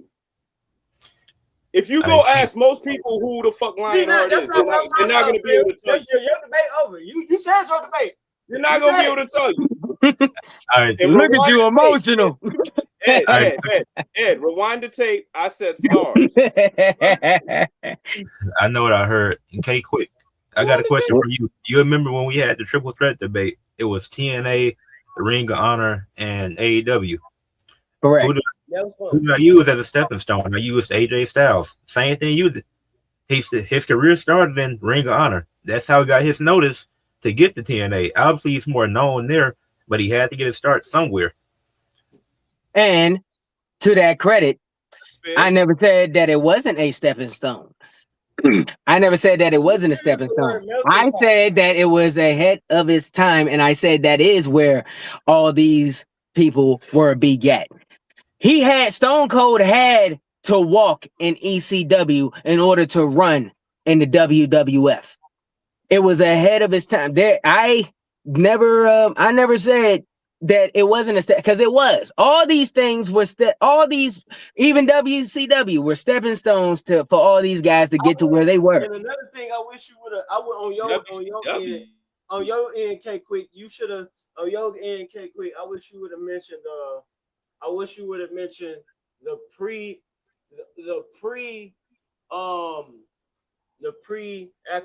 acquisitions that WWE made from ECW before they went out of business, like of course, like a Public Enemy. The Public Enemy, them niggas was acquired by WWE. Then they got rid of them niggas. APA beat their ass and they got rid of them. That would have been a great, like they were acquiring niggas when ECW. No, that's fair. And even in the 90s, even in the 90s, RVD had a WWE match. How many of them lasted though? Oh, wait, hold on. Let's not get away from that. The debate's over, bro. It's over. Y'all gotta answer that. The debate is over. Y'all niggas talk for a whole hour. Let me talk. You gonna make my man Rage quit on motherfuckers, yo. Well, another thing on your end, K Quick. Yes, sir. I wish you would have mentioned this. You should have mentioned the cameos of ECW in like 96, 97 on Raw. That would have been. That's how they got introduced. That's how the public, in Sam's words, the public. That's how they got introduced to ECW. They needed another company. That don't help their case. Well, that doesn't count right now, because right now WWE is using TKO, so they need another company right now. No, that's not the same thing, because it's not another wrestling company. It's not another wrestling company. They're getting exposure. Like it's about exposure, though. Like I said in my second argument, Vince looked at them like a developmental, and so did WCW, and so did the rest of the world. Okay. Developmental brand. All right. Well. Anyways, like my man up there said, the debate's over anyway. So I said it already, though. Rewind. I know you said it already. So right now we're waiting for these votes to come in or whatever. Yeah. All right, Reds. You ready? You ready to make the decision? You want me to go first? Okay. Go first. All right, that's cool. I'm gonna go round by round. So for the opening, I think both y'all had really strong opening arguments. Kate came out hot. I think, especially mentioning how it was different styles. It wasn't just one style with ECW. It was more than just one style of wrestling. Then he mentioned AEW, how it's not directly similar, but it's not the exact same, but they use some of that same stuff, some of that style in there as well. The TLC, Hell in a Cell, Elimination Chamber we see in WWE. So I thought those were strong opening arguments. And then Sam, he came out the gate hot too. How they almost went out of business multiple times. I thought that was a strong point in the opening. But I do think K Quick had the better opening argument, so I give it to him. Then when he got to the main points, this was the lie that Sam told about Rey Mysterio, where he got his career started. But overall, it was solid. It was a solid main point for Sam, but I think you could have used more time for it, because I feel like there was more points you could have hit with this. And then Kate Quick, for your main point, she made it clear what you were focusing on with the culture and impact over money, essentially, and you emphasized why, gave good reasons for that. Mentioned there was a little bit of a rebuttal to Sam's opening when he was like RVD was like the only one who kept going out of those ECW guys. Then you mentioned other guys like Rick Rude, Stone Cold, etc., who had their big break in ECW. And then he compared it. I like the analogy to the N1 basketball. I thought that was good as well. Yeah, that was dope. So I would also give main points to K Quick. Then as far as rebuttals goes, K Quick, you mentioned how there was multiple WCW stars who just declined to go to WWE, like Sting, and it's like how DDP got watered down during that whole thing, and the finisher getting renamed. I think, but in Sam's argument, it is a lot of wrestling moves that are just used by everybody over time. Yeah. A lot of wrestling moves now that everybody uses. Name me a wrestler who don't use the super kick at this point. It's so. Yes. I think that was a good rebuttal by Sam, and he mentioned how the companies who tried to replicate ECW went nowhere. This is actually one of the few times I've seen Sam give AEW credit, saying that they aren't trying to be exactly like ECW. So, Yeah, which is a good thing. So, that was a great yeah, point. Yeah, that was a great point. yeah. So with some similarities, but they're not exactly alike. So I'll get a rebuttal to Sam, and then for the closing, uh, he mentioned how closing Sam. You mentioned how they didn't create even extreme wrestling, which I which that's true, but I don't, that wasn't the point that K Quick was making, and that's what K Quick said in his closing, that he wasn't saying that they created it, but they revolutionized what it was, what extreme wrestling was. I'll make a comparison to basketball. Dale Ellis shot 40% from three for his career. But Steph Curry, he revolutionized the game with his 3-point shooting. That's why so many people are shooting threes now, and so many teams play an offense that way, where they're taking 35, 40 threes a night because of what Steph was able to do and how successful they seen Steph was. I'm just seeing the Celtics do it a few years ago, shooting 40 threes a night, and they ended up winning the championship.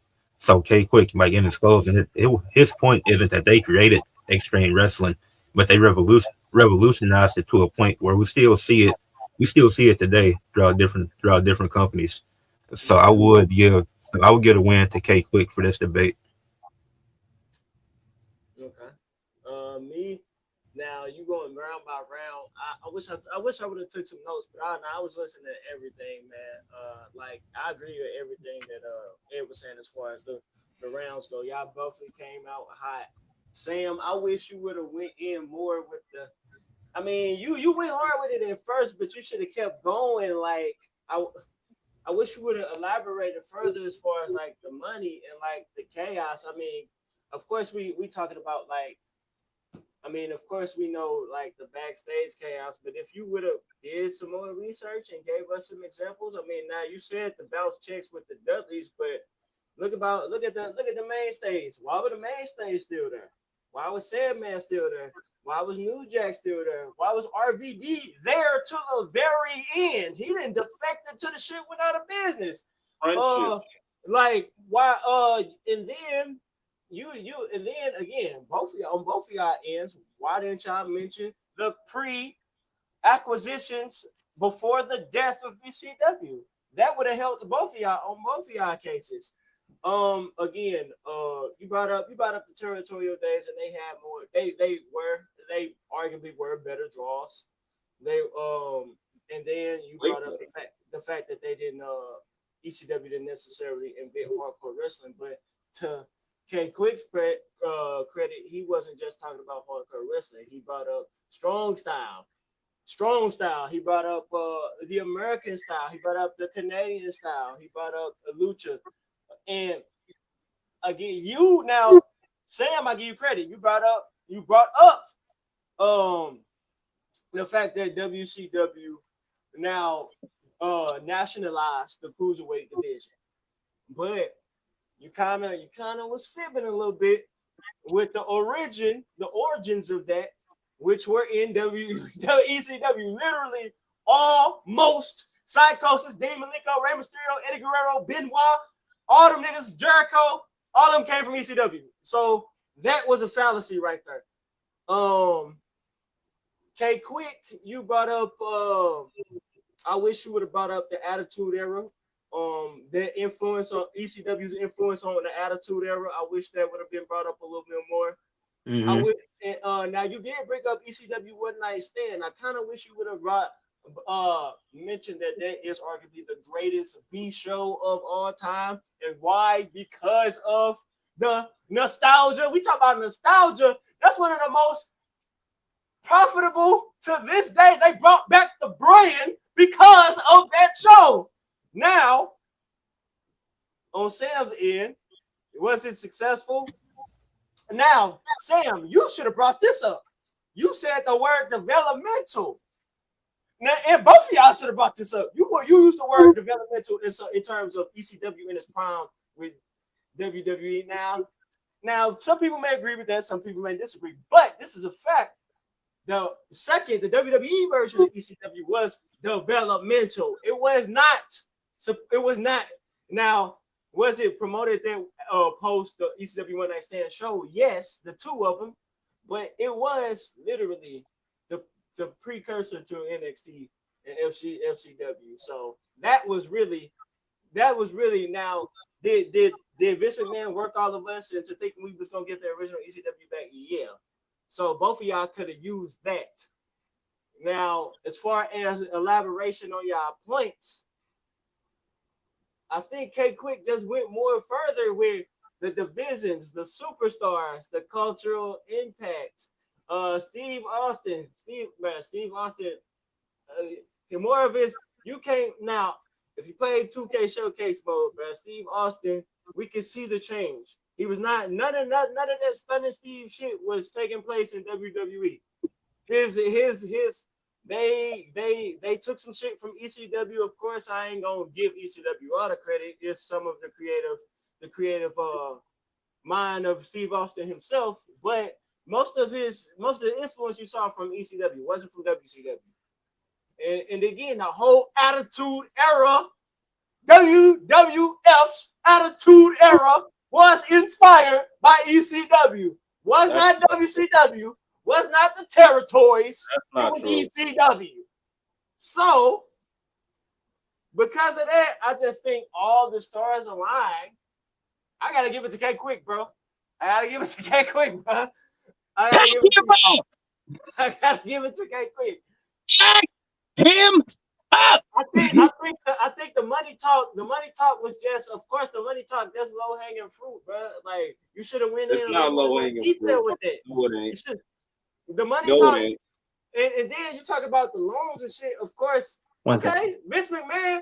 Oh, like I just said, did he loan him money? Yeah, but you should have brought up in that case. You should have brought up. Well, why didn't you bring up when ECW? You sure as hell forgot to bring up when ECW was kind of bringing buzz to Raw before the Attitude Era. You sure as hell left that out when you're talking about No, Raw. that was a favor. That was a favor. It don't matter what it was. They brought it. What do you mean? He was doing a favor for Paul Heyman. It does matter what it was. He was doing a favor. This was before the Attitude Era and Raw. You think Vince needed them on this show? The debate is over. I'm talking. No, come on. The point is, it don't matter what the favor was. The point is, Raw and the WWF was getting their ass kicked by WCW for 83 weeks straight. What brought them buzz? Bringing the ECW niggas in. That's a fact. No, it's not. No, it's not. That's why he lost.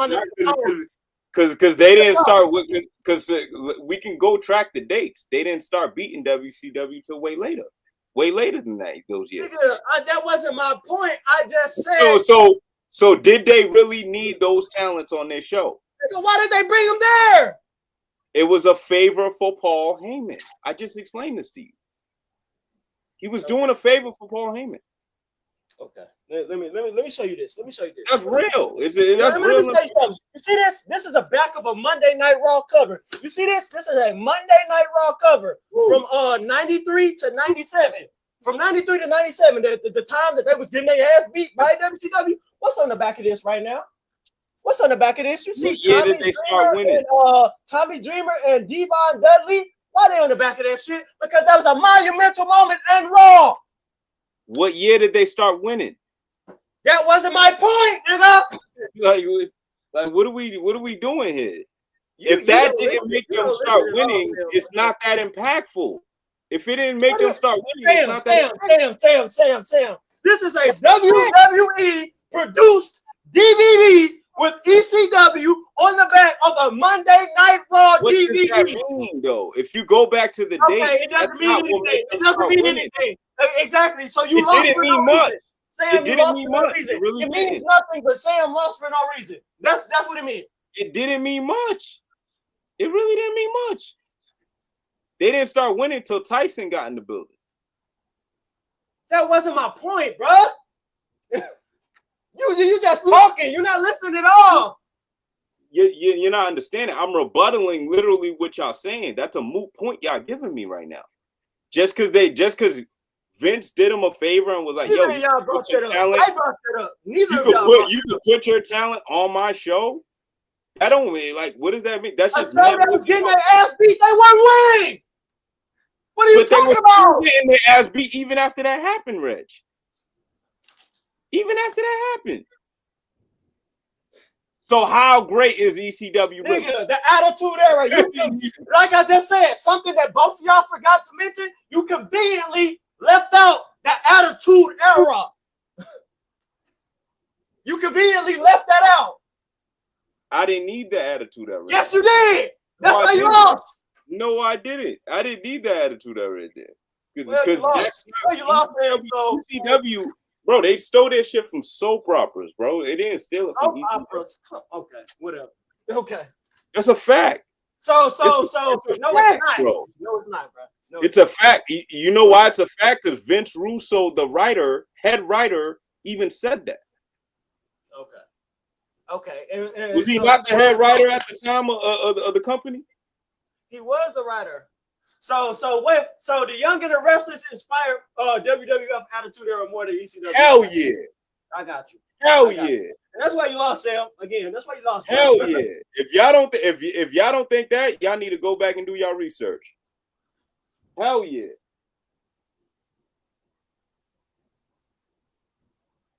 Okay.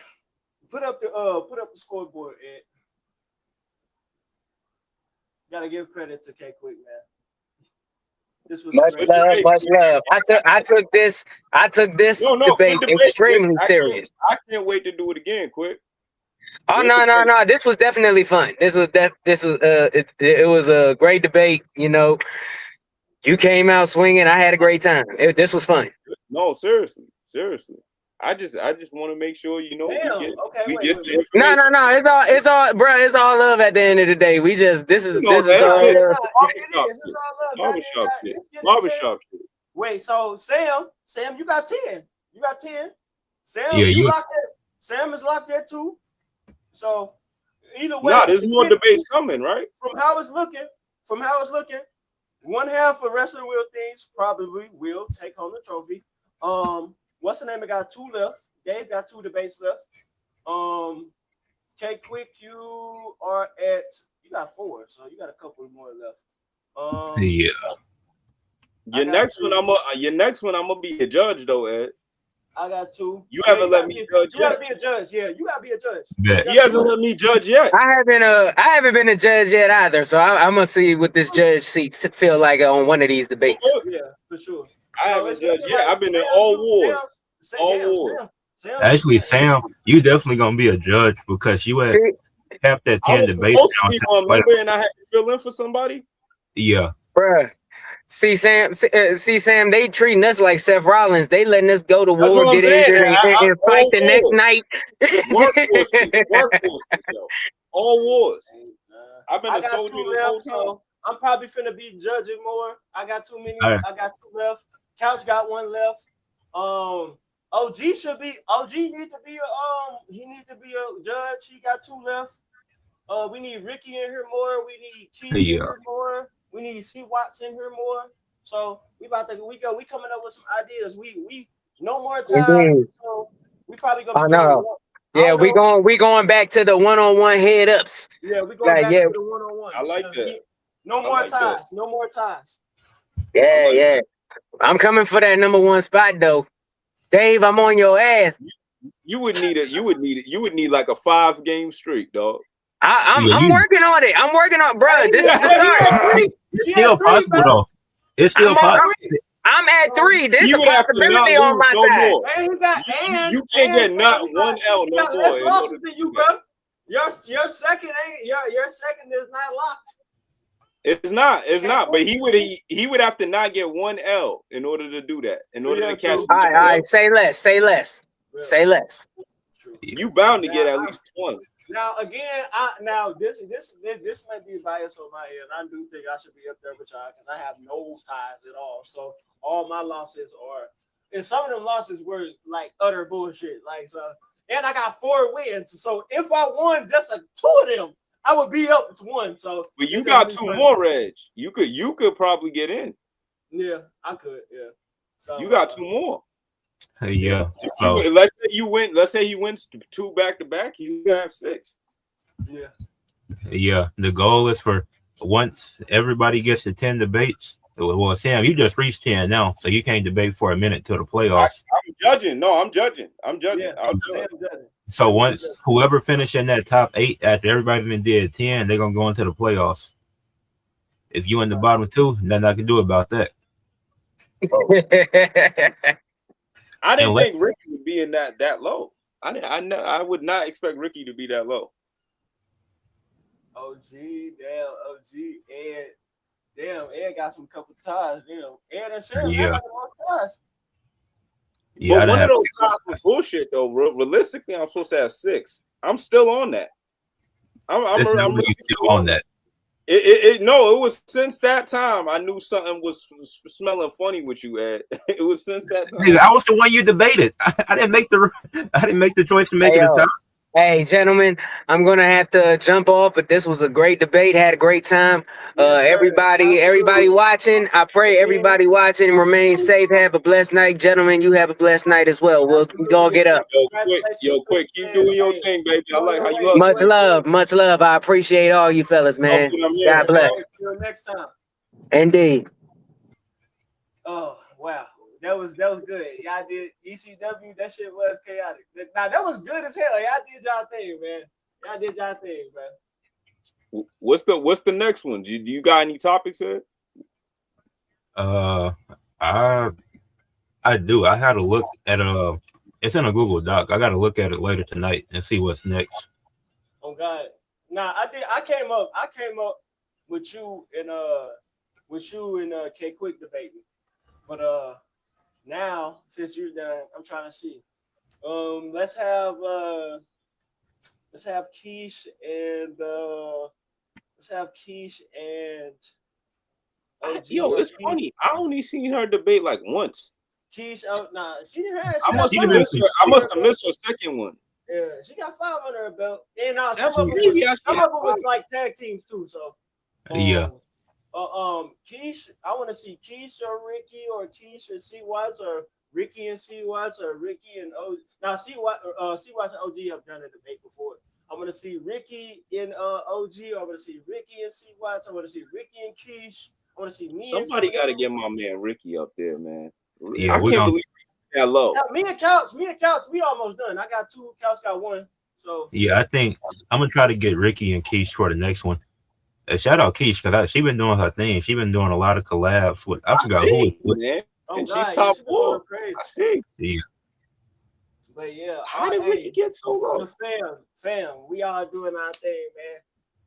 Wrestling with things, they on their way to 1,000. Ed Fluential Sports on his way to 1,000. Reg, we got to collab again too, man. It's been a minute. The last time I think we did the Halloween. What you think about this LeBron and Philly joint before you go? I think me and Ed was just talking about it. I'm not mad at it at all. I just think that LeBron, that nigga, he damn sure know how to fucking hijack all the attention. I think some of this shit overblown, like the ring chasing super team shit. At this point, that shit overblown. There ain't no super team in the NBA right now. LeBron is not top. You ain't giving him a top 30 player in the NBA right now. So no, that's true. But as a team, are they contender or not? Yeah, hell yeah, they're a contender. It's LeBron. Real contender. I think Charles Barkley, that nigga, he be doing with the super team shit. Let it go. Tony Allen. Tony Allen was right, bro. He's right partially. And if we talk about the whole 24-year career of LeBron James, yes, he's kind of an overrated defender. But if we're talking about the specific 2013 year, he's capping. What you think he was elite? Do you think he was ever elite on defense? From like 09 to like 2016, yeah, he was elite. Ooh, I don't know. He was elite. I don't know about that. He was above average. He was damn sure above. No, he was definitely above average. Yeah, for you to be in the finals. Here's my only thing. Here's my only thing. When I think elite defenders, I think in Tony Allen, Ron Artest, you know, Andre Kirilenko. You gotta think what he was doing on offense too, bro. No, that's fair. That's why. None of them defenders doing what he was doing on offense either. You're right. You're right. That's why I'm saying I don't think he was ever elite, but he was definitely above average. You're right. Yeah, six All NBA defense teams. That means something. But that's above average for 24 sure. years though. That's what I'm saying. Right. He was partially right. That's what I'm saying. But you think they above New York now? I gotta see. Philly? Nah, I gotta see. You gotta see it. What about you, Ed? I don't think so. Assuming the Kawhi trade goes through, I got Knicks, Raptors, 76ers. That would be my top 3 order if the Kawhi trade goes through. That's what I think. Because the thing that scares me with I think the East, no question, is better than the West right now. It's only the Spurs and the Thunder that's coming out. That's with the 76ers. You ain't showing no love to the T-Wolves? No. Whoa. They need to get a power forward. I gotta see it to believe it, bro. They lost Nas Reed. I'm rocking with the T-Wolves. They lost Nas Reed and Julius Randle. I think the T-Wolves about to make the most noise out the West. Nah. Hell yeah. Bro, They need to find winning basketball at all, bro. LaMelo has not played winning basketball, bro. Yeah, but he's been on Charlotte, man. Don't do him like that. He's been on Charlotte. Man, he gotta learn how to hit again. Right? He gotta learn how to win. But somebody gotta teach you that though. Who's gonna teach him that on Charlotte? Nah. This all right. It ain't gonna just happen. I don't think it's gonna happen in 1 year. But he gonna learn. But it ain't gonna be this year. I think they're making the most noise, man. I think they won 49 games last year. I don't see the Timberwolves winning 49 games. Y'all take me up. I think they're winning more than that. They're winning less. They're winning less. They're winning more than that. Y'all take me up right now. They're gonna win like 40 to 45 games. I'm putting my chips on them. To do what? To come out to the go West? to the finals. To go to the finals. That put more having LaMelo. That put more pressure on Rudy Gobert offensively. If the I think Ant Edwards finally having someone to make his life easy, that's scary. They still need he's already been giving all these teams trouble. All these teams in the West. I think for this to work, I'm being serious with this. For this to work, LaMelo gotta lead the league in assists. If he don't, it won't work. I think he can. I think he can now. I think now he can. I would like to see it. If Cade Cunningham can damn near average a double-double in points and assists, LaMelo should do this with this team. Do that with this team. He should. No, you're right. He should. And I think he will. And I think that's exactly why they're going to the finals. You about to see that dude really ball. Okay. The Warriors are cooked, bro. It is. I don't feel bad for them at all. I don't even think Warriors making the play-in. Nah. They cooked. They cooked. Their biggest mistake was letting go Kevin Durant and keeping Draymond for that long, and that's on them. So they could have got Giannis. They could have got Bron. They could have got Melo. They could have drafted Melo or Anthony Edwards. They made a lot of messed up decisions. They let KD walk. They let Clay walk before Draymond. So Miami and Philly. Who did better? My top three is the Knicks. Did a better job. Knicks, maybe Knicks, Raptors, Philly. Miami not in the equation. Miami gonna be top 5. They're gonna be top 5. I think. If so, you don't think they're a contender then? They're not a contender. Who the Heat? The team is still incomplete. The team is still incomplete. The offseason ain't over yet. They could get DeMar DeRozan potentially. And they do have shooters, quiet as kept. But I still think with James Harden is re-signing, but he's waiting for the Cavs to make more moves to re-sign. I think the Cavs still gonna be top 4. The Cavs might sneak up on niggas, bro. James Harden did not get credit for what he did last year. Now, did he flame out in the playoffs like he usually does? Yes. But he saved the Cavs season. They weren't going to win 50 games if James Harden didn't get traded. From winning 64 games, they were not going to win 50 games. James Harden saved them, and they made the conference finals. So that's fair. So you still thinking that even Cleveland's better than Miami? That's basically what you're saying? Yep. Yep. Wow. I don't know about that one. They still got Jared Allen and Mobley, bro. Yeah.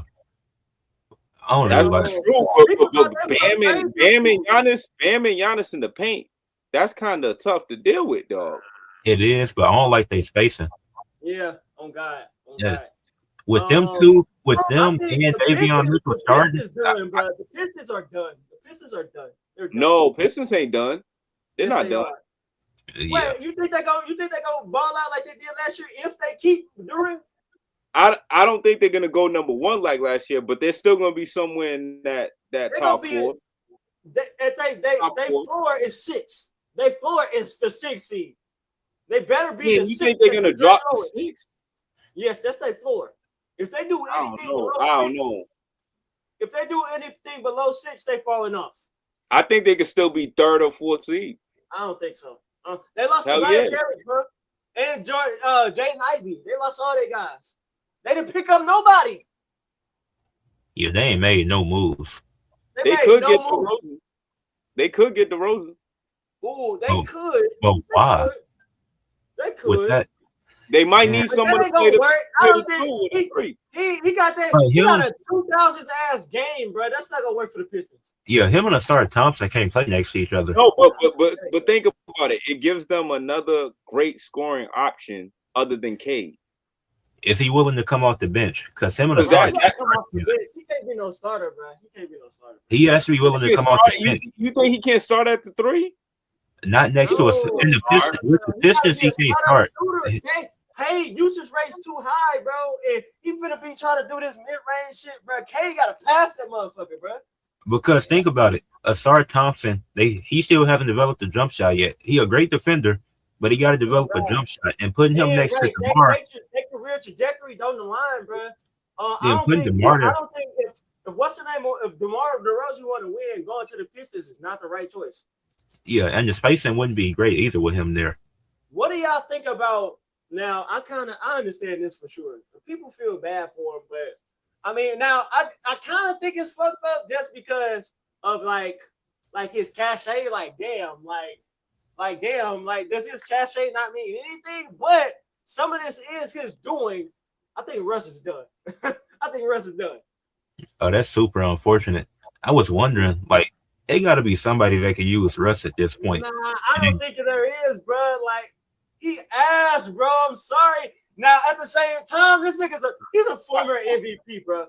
Get that in some respect. But at the same time, bro, this is a long time coming, bro. All these issues, we were never talking about it when he was averaging triple doubles. These were the same issues he had. So all this is now. Did Brian kind of use him as a scapegoat? Now I thought him going to the Lakers was a dumbass move anyway. They was going to do that to you. That was his fault. Now we got to blame him partially for choosing to go to the Lakers, knowing that you were going to be a scapegoat. Now that was kind of I don't know what. I guess he thought that LeBron wasn't going to do that to him. Now that's kind of his fault. But to me, this is it's a combination of you're not respecting him because he is a great teammate, but it's a long time coming because niggas wasn't talking about this in his prime when they should have. Yeah, but you don't think they're doing them dirty a little bit though? I think they're doing them. I think the league is doing them dirty the same way they kind of did Chris Paul. Yeah, I do. Yeah, I agree. A little bit. Chris Paul, because they great teammates. Both of them, they are great teammates. Both of them. That's what I'm saying. People love them. Oh God. Like people always say good things about them, and they love them. Why can't he at least be a backup? Nah. In Chris Paul case, you can't be talking. Them niggas, James Harden and Kawhi, them two different niggas, bro. Them niggas are better than you, bro. You cannot be talking to them like that, bro. And this is not. But he the vet though. This is not the Donald Sterling era This is the Steve Ballmer era. Yes, this Steve Ballmer had Chris Paul a couple years, but this is the Steve Ballmer era. This is his vision. This is not Donald Sterling, bro. This is a whole new crop of people. And this is Kawhi's organization now. It's not your organization. You can't be. And not to mention, they hooped after you left. They hooped. They did. Yes, they hooped, bro. Nah, they did. You're right. They did. Yeah. It's kind of hard to argue after they do better though. That's a good point. But come on, Russ can at least be a backup somewhere. Yeah, I would love Russ on the Heat. I ain't gonna lie. But that's gonna mess up his spacing more. Yeah. Yeah, but he's a microwave. I think he should have never left Denver. Microwave of energy off the bench, bro. They need that. Honestly, I think he should have never left Denver. He was fitting in Denver. The Heat don't got no attitude on that team, bro. They don't got no attitude. I get why you say the Heat, bro. But if you do, the Russ does throwing the Heat, that's Russ and Davion Mitchell. That's just starting and backup point guards. Yeah, them just can't space the floor. Where would Russ work? That's what I'm saying. It's just gonna mess everything up more. If it's not a contender, what do y'all? If it's not a contender, if it is, well, both. If it is, if it's a contender, if it's an ideal contender, where? And if not, go back to Denver. If it's not a contender, where do you think he could go? Go back to Denver. Back to Denver? Yeah. I wouldn't mind. It was working. I think it was working. It was working when he was in Denver. What if he went to the Raptors? Raptors is pretty good. That's pretty good. Behind quickly. I do think they kind of lighten the ass in terms of point guards. So what about Memphis? Memphis. Hold on, we forgetting about somebody. I think I was just talking about this the other day. I think the Raptors should get Kyrie. I seen a report that apparently Drew Holiday getting bought out, so he gonna be a sought after. It's a lot of point guards that can still come on contenders. Like I don't see Clay. I don't see Clay being on the Mavs next season. I don't see Kyrie being on the Mavs next season. Yeah, both of them want out. Both of them. Drew Holiday still got some value. Oh God, Drew Holiday still got some value. And he still on? And the Trailblazers got hella point guards. Russ, that's what I'm saying. The Trailblazers got like 5 point guards, man. Drew Holiday gonna land somewhere. Oh God. Them point guards, these point guards that's still available, they gonna take they potentially can take some of these teams over the top. Memphis needs a point guard. They just gave up Ja too. Well, just to say rebuilding. Memphis doing the whole rebuild.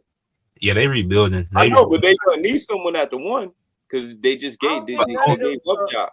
Nobody want to go there though. All the available point guards outside of Russ, if he still want to have a job, outside all the available point guards looking for chips, bro. And they looking for chips at this point. Because the Grizzlies, but in Russ's situation, beggars can't really be choosers, man. Right, facts. They trying to get him up out of here, though. They just trying to get you up out of the league. Nah, that is kind of dirty, bro. Because Russ ain't really did nothing off the court, bro. That's what I'm saying. They're still trying to get him up out of the league. Yeah, that's wild. The thing with the Grizzlies, they building around Cam Boozer now, unless that's true. You know what Russ want to really do. So is old boy trash. Zach Edey, he ass.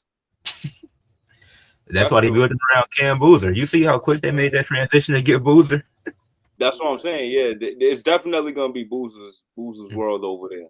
Yeah, sure. I think he's gonna be nice though.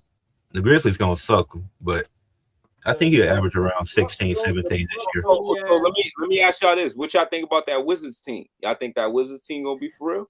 Oh, I keep forgetting about them. I keep forgetting about them. They're gonna replace one of these teams that were contenders or we projected to be. They're gonna replace one of them. I'm telling you. The Wizards. You think they're gonna be for real? Yeah, I think they may be better than Detroit. They may be better than Detroit, bro. They may be better, bro. Damn. They may be better. I like the Pistons. I don't trust Anthony Davis. Even without him, I think. Well, of course I don't trust Anthony Davis either, but even without him, I think Trae Young and what they got, they gonna get some wins, bro. I like the Wizards because even obviously you got AD. You don't know how long AD gonna be healthy. Chris Middleton is an NBA champion, bro, and he can You play. got Trey Young. He gonna be now with this team. He gonna be one of the top playmakers again. You got Alex Sarr. He already one of the best young defenders. Like he ain't really getting this recognition because the Wizards suck, but he's been doing his thing defensively.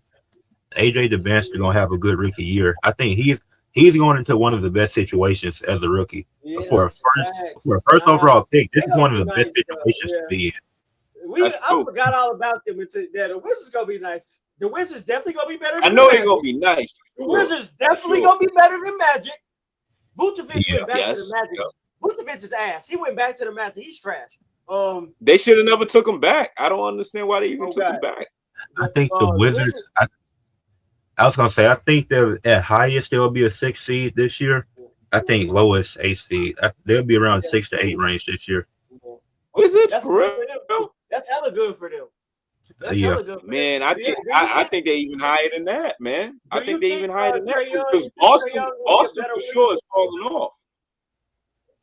Do y'all think Trae Young can potentially be a better Wizard than John Wall? Yeah. I think so too. He gonna lead them to several playoffs. I think. Yeah. I mean, I've seen Trae Young. He's gonna last longer. Yeah. I've seen Trae Young drag some bad Hawks teams to the playoffs. Exactly. So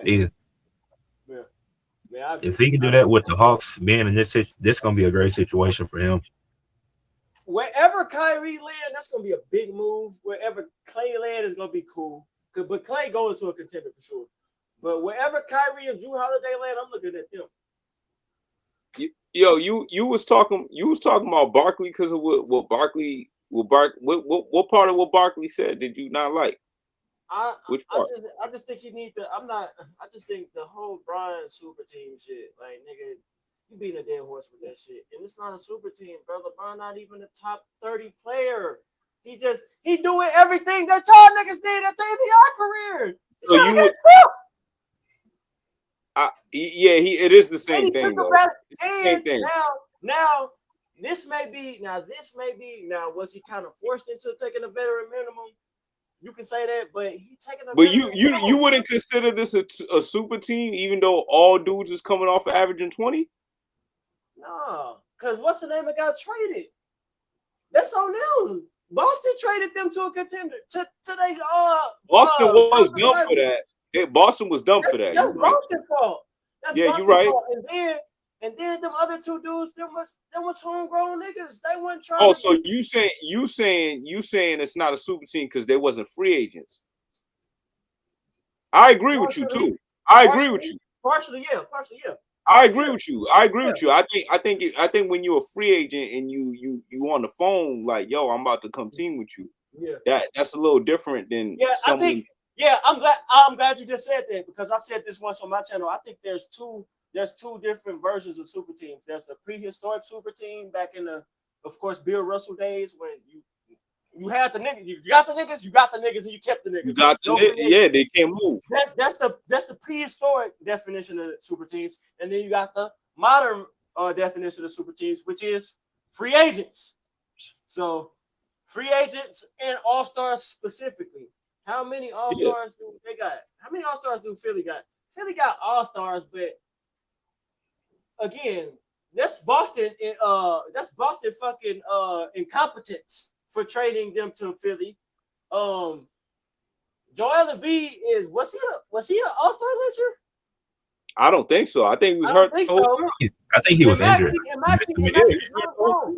And Maxi's homegrown. Now I will say it may look like a super team. It may look like a super team on paper because they may have 3 or 4 all-stars next year. LeBron gonna be an all-star, which is fucking egregious. He should never been an all-star these last 4 or 5 years, in my opinion. But it's gonna look like a super team on paper, and niggas just gonna run with that. But I disagree. Listen. I think it might be only because in the 80s you were kind of seeing people do the same thing. Like they would have their homegrown people and all that type of stuff. Yeah. But then they would go trade. Yeah. Or somehow get lucky and land a draft. Facts, that's mad early. I'm glad you Philly, 83 Philly.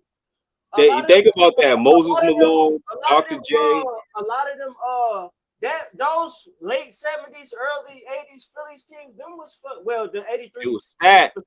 The 83 team specifically was a super team, but before that, them niggas had remnants of ABA players and Dr. J. Then they added MVP Moses Malone. Moses Malone. So yeah, they were doing that shit too. But I don't think Barkley's squad was a super team. Nah. That Rocket squad. Barkley never had a super team, and I don't like. That's what I'm saying. And that's a fallacy too, and that's why I'm staying out of this conversation because neither parties really know what they're talking about. I don't think the Barkley Pippen and Olajuwon team was a super team because one, they didn't even win. And not just that, two of those dudes wasn't the same people no more. Right. Pippen was ass without Jordan. Pippen was done, man. And Barkley was falling off. Oh God. Yeah, they lost to the fucking Jazz, man. Yeah. And my real problem with Barkley's comments is him trying to say, oh, if LeBron wins 2 championships in a row, now we gotta say he's the greatest guy we've ever seen. Nah, he that was my only beef for Barkley's comment. Yeah, he flip-flopping. Now, me personally, if he wins with Philly, now 1 or 2, now 2 I may have to acknowledge 2, but if he wins, even if he wins 2, I don't, because he would have to get the Finals MVP. Right, he would have to. Right. If LeBron get another win, it's gonna be kind of fucking contrived as hell. This whole four different teams for a championship system, but it took me 25 years. I don't care, me personally. If anything, it's just icing on the cake. I don't think that's nothing can change where I have LeBron all the time. He's a top 15 player. I feel the same way. And nothing that he's doing to this point is gonna change that. Oh God. I feel the same way. He's somewhere in my 10, but I don't think I can move him up or down at this point, bro. I really can't. And I think the NBA player that had the most accurate take to me, crazy enough, was Shaq. And Shaq had the most, like, you can't say he ring chasing. You can't say he ring chasing. And Derek Fisher said this. I mean, we are not Derek Fisher. Now, while he created the wave, he ain't creating the wave. He's not creating the wave, Derek Fisher. But I got your point. But Shaq said, all he doing is icing on the cake at this point. Shaq said he did the same shit in Miami. Now, he really did. Shaq could have won back to back if him and fucking D-Wade didn't get hurt in the 04 playoffs. But they end up winning in 05, so 05, 06. So yeah. But he did try to go with Steve Nash and all those other dudes. He did. And try to get. And that's what every player does. I agree with it. When you old, I agree with it. Do this. I thought LeBron was prideful enough to still think he could carry a team. Yeah, right. That's true. But at the same time, I heard that Philly gonna have him playing point guard, which is actually smart though. Because they lost Quentin Grimes. Did they lose Quentin Grimes? They don't got Quentin Grimes no more, do they? Yeah, they lost him. I forgot where he. But yeah, having him play behind Maxey is smart. Yeah, Quentin Grimes went to the Lakers actually. That's hella funny. Yeah, he went to he did. The Lakers ain't doing shit, bro. They're done. They're gonna be. They definitely gonna be in the bottom. They're gonna be a playoff team. They're gonna be a playoff team. But they're gonna be a playoff team. I think Luka gonna be the greatest player to never win the MVP. He's just not good enough. While he is very good, he's just not good enough. He's not good enough as far as getting his team enough wins, and he's not a good enough he's not even close to being a good enough two-way player. I think that's the real problem. He doesn't really get his team in a good enough position to get the capped out around 50 wins. Oh God. Because I don't even think it has anything to do with his defense or anything like that. He just never has his team winning. You literally got to do some historic shit for win MVP with at least 50 wins, bro. You literally got to do some historic shit. That's what I'm saying. Like you gotta be in that realm where you at least top 3, top 4 seed. He's never really hit that mark like that. He's not. Yeah. He got the scoring title though. He can have that. He's a great scorer, but again, he'll get his team. He is an overrated passer to me. Yeah. He ain't as good as a passer as LeBron is. Oh God. No way. LeBron passed first. I saw somebody bring this up, and I agree. LeBron is pass first. He is. Luka is not pass first. He is. Yeah. And that's why LeBron should blend in on this team perfectly, because all he really has to do is focus on passing. He don't really got to focus on scoring no more. Yeah. If you really look at this squad. I agree. Yep. Yeah. The Sixers need a good backup center. I don't know who, but if Embiid, they used all their cap space. Yeah, they had to release niggas to sign LeBron. I don't think they can pick nobody up. They can't. They can't. Now, some people say, do y'all think, especially with wherever LeBron go, Clutch Cohen in the media is going. This is Bron's team now. I mean, even if he ain't the best player, this is Bron's team. Yeah. Do y'all think he fuck around and backdoor Embiid ass to get his ass traded eventually? I was thinking that. I think so. I was thinking that. I think the moment Embiid get hurt, he's out of there. Yep. I think so. He's out of there. Yeah, I agree. But for who though? Because think about how much cap space he gives you too. Oh God, facts. Getting him up out of there. He still got like a $200-something million contract. Mm-hmm. Facts. No, they definitely getting rid of somebody. I think, and I also think it's going to be a part of it. I think they're going to. I'm kind of happy for him because how Jason Tatum and the Boston Celtics, they kind of backdoored him. I'm happy for him because he is in a better position. When you're on a team with LeBron, nigga, you in a good position. I'm happy for him because of that. But I do think they somewhat gonna use Jaylen Brown as a scapegoat for sure if they lose.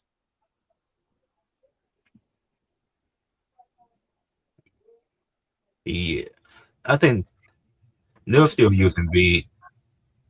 I could see that, but I think Embiid definitely gonna be the first one to get the blame if they lose. Yeah, true. Most likely, he's gonna be the one on the bench.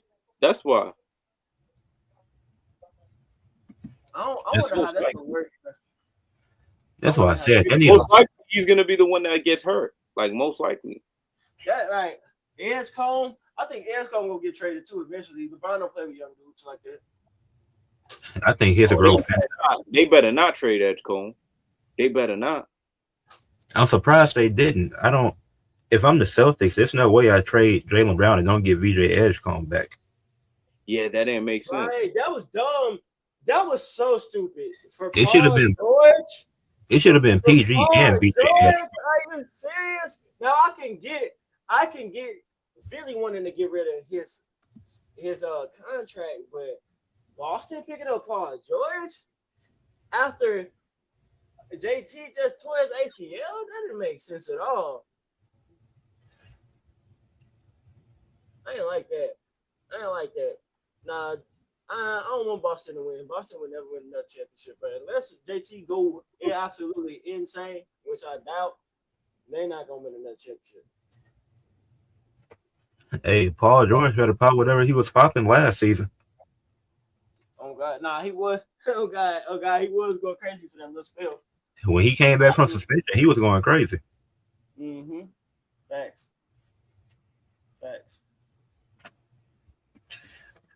But I think Boston will still be decent. They won't be a second seed again, but I don't think so. They're gonna be a playing team. I think they're gonna be a I playing think they're a playing team too. I'm with Reg on that all the way. I think the Pacers gonna be better than Boston. Pacers is still gonna be nice. Yeah. People are forgetting just because Tyrese was gone the whole time. Pacers is a playing team too. Pacers are playing. No way. Yes. Way. They're not even close to what they're not even close to what they were. They lost Miles Turner. They picked up Zubac. They lost They lost who else? They lost Mathurin, Benedict Mathurin. Mathurin. Yeah, they lost Mathurin. Who they got? Neesmith and Nimhard and Yeah. Siakam. No, Yeah. that's not enough. That's not enough. What? That's not And enough what's for the name fit this What's the name was better for that team in my opinion. I can tell you this. While he is good, Miles Turner was still better for the Pacers than Zubac is. Zubac is not a shooter at all. He's not, but Zubac's gonna bring, I think, a little more of a just focus on defense and rebounding. Yeah, focus on that role. I think it's better. I think James Harden. Tyrese Halliburton may because I give credit to James Harden does unlock centers, but what's the name of may do that as well? Tyrese Halliburton. So. Tyrese, let's not forget, before he got hurt, he was probably in the conversation for leading assists. Mm-hmm. Yep. Facts. So bro, I think they still can get a 5th, 6th seed. Probably. I mean, I wouldn't be surprised. 5th, 6th seed. I don't see them in the 7, 8 range. I don't see them that low. Yeah. No. It may be for sure. I wouldn't be surprised if Pacers better than the Heat. To be honest, because of continuity. Yep. Yeah. Damn, the West ain't talking about shit, man. The Nuggets window is closed. What's the name of Nuggets need to make trades, man. Nah, they can't make trades. They gotta make trades. They can't make trades. I saw something. The Thunder. They got till the trade deadline. No, they can't make trades. They can, but they can't. Like the Thunder, they play a smart game, bro. With these trades, bro. They traded Dort. They traded Dort to the Hawks. In the San Antonio Spurs have the Hawks pick. So the Hawks are going to be good also in the East. They're going to be a good team too. They are. But they're going to be good. They're going to be so good that the Spurs not going to be able to pick up a high draft pick. And then the Thunder was trying to sign some dude, Spencer Jones, I think that's his name. They offered him a contract from the Nuggets, so they forced the Nuggets to sign him. Now they can't make a sign and trade for Peyton.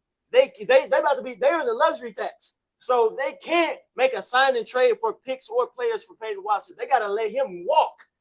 So the Thunder playing a smart ass game right now. So it's only the Spurs and the Thunder in the West. That's it. The Nuggets window is closed. They're done.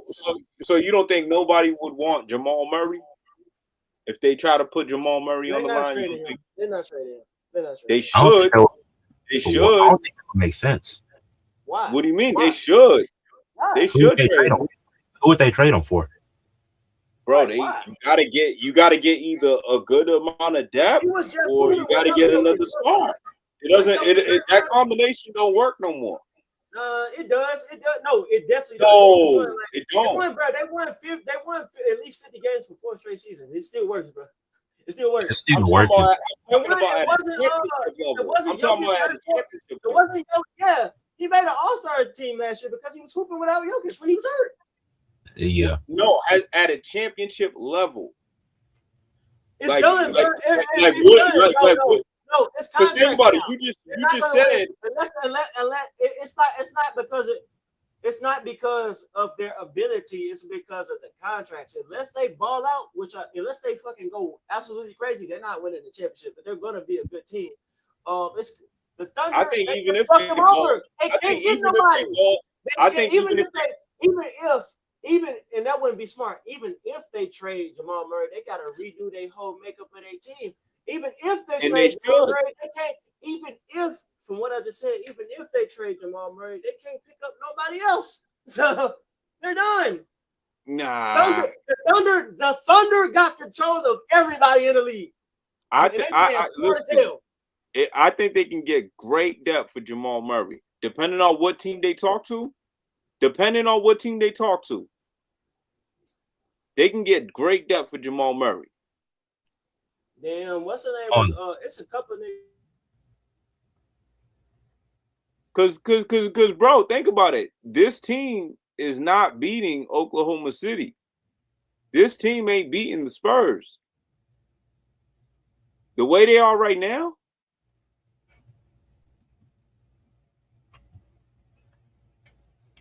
But what would I don't even think they can beat the T-Wolves. No, I don't think so either. The Timberwolves got their number.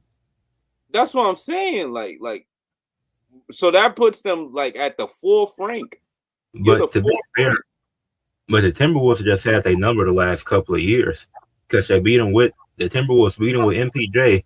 They trade MPJ. They beat them with Cam Johnson. Exactly. So, but they gotta do something, Ed. They gotta do something. But you trade. But don't you think it would make more sense if they gave up Aaron Gordon instead of Jamal Murray at this point? No, because Aaron Gordon is a very good role player. He's good at his role. But he's also comparing them to he's the one that's been injured more the last couple of years. He has. You're right. But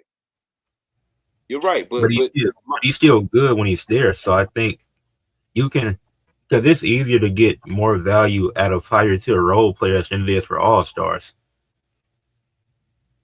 I don't know about that, man. I think for Jamal, you can get at least 2 good guys and probably a pick. 2 good guys and probably 1 pick. But if you're getting a pick, you got to trade with somebody that's in that lower tier. You can't trade with a playoff team. That's true. No, that's true. But that's why I said it all depends on what team they talk to. Depending on what team they talk to, they might be able to get at least 2 very good key role dudes in a pick. Okay, let's say I'm trying to think of a team. I'm gonna propose a trade. Let me know if you will accept it or decline it. Let's say you the Nuggets and I'm the Bulls. I offer you Josh Giddey, Nick Claxton. He can come off the bench, be a backup center, and 2 picks, 1 first round, 1 second round. Are you taking that? I might take that, Ed. I might take that because think about it. The Denver Nuggets ain't winning the championship anyway. They're not winning the championship. Their championship window is closed. I think Reg was right about that, man. It's closed. The way they are right now, that door's shut. Yeah. It would take a lot of luck and a lot of injury to go their way. To be fair, that's every season. You're right.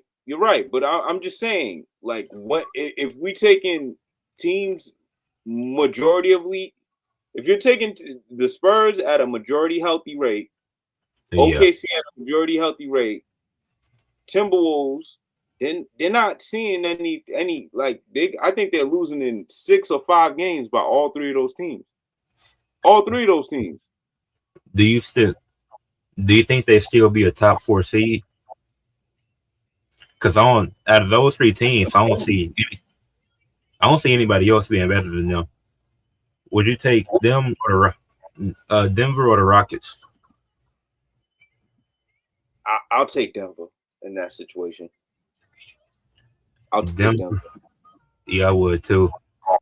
Denver or who else was in Denver or the Lakers? I'll take Denver. Yeah. Who else was in the playoffs? The Trailblazers. I don't even think they're gonna be back in there. So yeah, they're not. I'm kind of confused on what the Trailblazers even doing. Denver. Yeah, these other teams at the bottom, I don't. It's like the Suns, Clippers, Warriors. I think Denver will be better than all of them. That's true. I mean, they do have that on their side that the overall West got worse. I give you that. Like the overall landscape of the West, it did sink a little bit. So they do have that on their side. I'll give you that. But other than, come on, man. Like if we're trying to really get back to that championship finals level, I don't think Jamal and Joker could do it. I don't think they can do it. Not with the way the landscape is looking right now. Because don't know because there was a 3 seed last year. I don't think they fall any further than 4. And if they're at 4, assuming the Timberwolves move up to 3, they're getting a better matchup than they did last year in the first round. They are. I think it's a guarantee they get past the first round. Second round is when it's going to be different.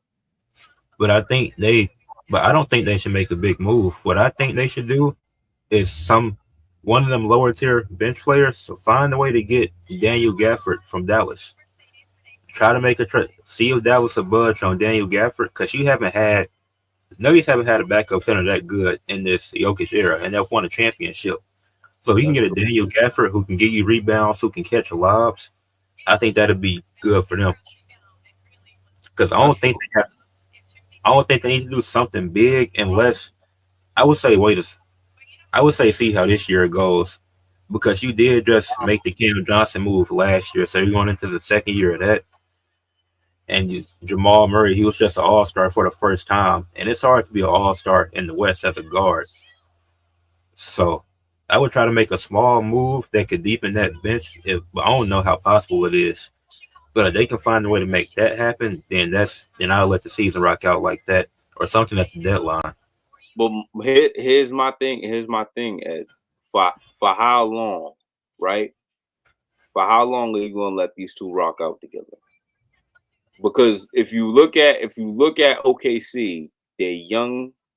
They're probably not going nowhere for the next 3 to 4, maybe even 5. Same thing with Wemby and the Spurs. They're not going nowhere for the next probably 5 solid years. So you know that's a thorn in your side. Ant-Man, I don't see him going anywhere for the next at least 3, 4, 5. So if you're Denver, you got to look up at those teams, and that's your measuring stick. That's where you need to be. I think so. How long do you let this Joker and Jamal thing go? Till One it more doesn't. 2 more, maybe. I think you just keep going. I think it's everything that's around Jokic and Jamal Murray. I don't even think that it was the issue with MPJ was he didn't play defense. That's why they got rid of him. They got Cam Johnson. The issue with Cam Johnson with Aaron Gordon, he was consistently injured. There's nothing you can do about injuries, but he's a good role player. We agreed on that. With Cam Johnson, he wasn't we seen in game 5 or 6 when they got eliminated this first round. He had like 25 points. He hadn't been doing that all season. So they're not getting that consistent production out of them. So with the Nuggets, I just think it's everything that surrounds Jokic and Murray. I think they're still one of the best duos in the league together. Like they're getting 50+ wins every season. They're usually a top 3 to 4 seed. They probably could get second because sometimes teams coast. So we'll see what happens. But I think they're a perfect duo together. But it's everything else that surrounds them as a team. I mean, they are a hell of a duo, though. I gotta give you that they are a hell of a duo, but it's. I'm trying to think. I'm thinking championships because here's the thing. Joker has to start thinking championships. If Joker wants to really go down as one of them ones for real, he's probably gonna need at least another ring, maybe 2, on his resume. That's true, but let's look at the playoffs last year. They lost. I forget if it was 5 or 6. He wasn't great all of those games. Towards the last game, he had a triple-double. He was great, and I think the game before that. But the first 3 games, Rudy Gobert had locked him up. So some of that blame, not all of it, but some of it goes on Jokic too, because he wasn't great throughout that entire series, and they lost in the first round. He wasn't.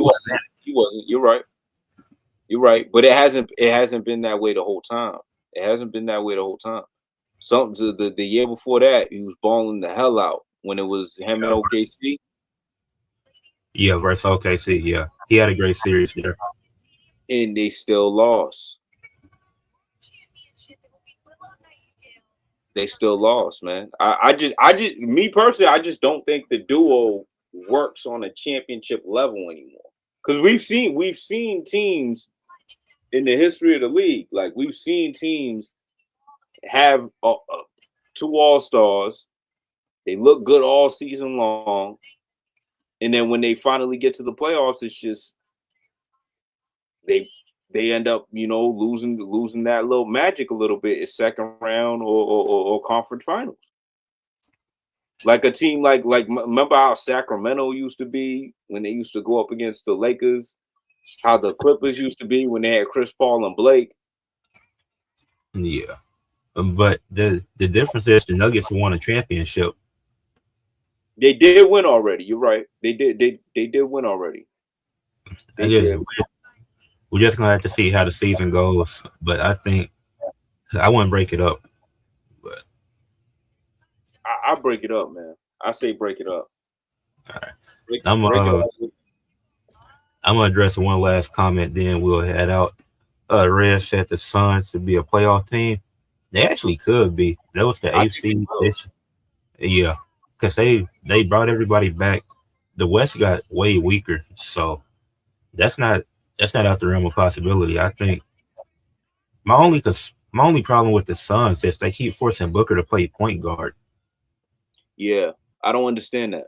I don't get that at all. Everybody knows he's a straight sniper scorer, man. Like his focus should be on scoring the basketball. And he's made it work too, so credit to him. But he's so much better naturally as a shooting guard. Like you don't even gotta have some crazy tier point guard. Just somebody They could possibly get Holiday. And that would be a great move actually. Because if you get Holiday, it could be him, Drew Holiday and Dylan Brooks. That'd be great. Yeah, I know. Yeah, Colin Gillespie, he's the starting point guard, but he should be him and Davion Mitchell kind of in that same tier, in my opinion. Like they solid players, but they're better off the bench. I don't think they should be starting point guards. But I think Drew Holiday fit. Yeah. Real quick, I'm glad you brought up the Rockets. Where do you think they land? Play-in tournament? Are they even a playoff team? I think they are getting Fred VanVleet for a full season, so they have a point guard. But I think they're still a playoff team, but they fall a spot. They were the 5 seed this year. I think they fall to 6. Because some of them teams in the West, I don't see improving like that. Like, because they're another team. They're gonna benefit off of the overall landscape getting weak. I think they fall to 6. I think the Suns will be better than the Rockets this season. Wow. Oh, that's bold. Yeah, I think they'll be better. That's bold. That's real bold. You got VanVleet, KD, Segul. I mean, I think that team chemistry been messed up ever since since that group chat or whatever got leaked. I don't like that team can once that happened, that was all-star break. Team chemistry just didn't look like it was there. And then Kevin Durant, he randomly injured in the playoffs. He was just healthy. And now he played one playoff game against my Lakers. So I don't know. I'm not saying he faked the injury, but it did seem kind of weird that he just ended up being injured at that time when LeBron was out for the series. Well, no, LeBron played. Luka was out for the series. Luka was out, yeah. Damn, man. They still got the thing is, they still got good-looking players, too. It doesn't make any sense. They do, but I just don't trust it. And no, I understand why. I get you. I get you why. I'm with you on that. Yeah. Amir Thompson, other brother, he needs to develop a jump shot too. Both of them twins need to develop a jump shot. Awesome. Oh yeah, you do. Hell yeah. But KD, man, KD keeps looking worse and worse and worse in this picture, man. Yeah.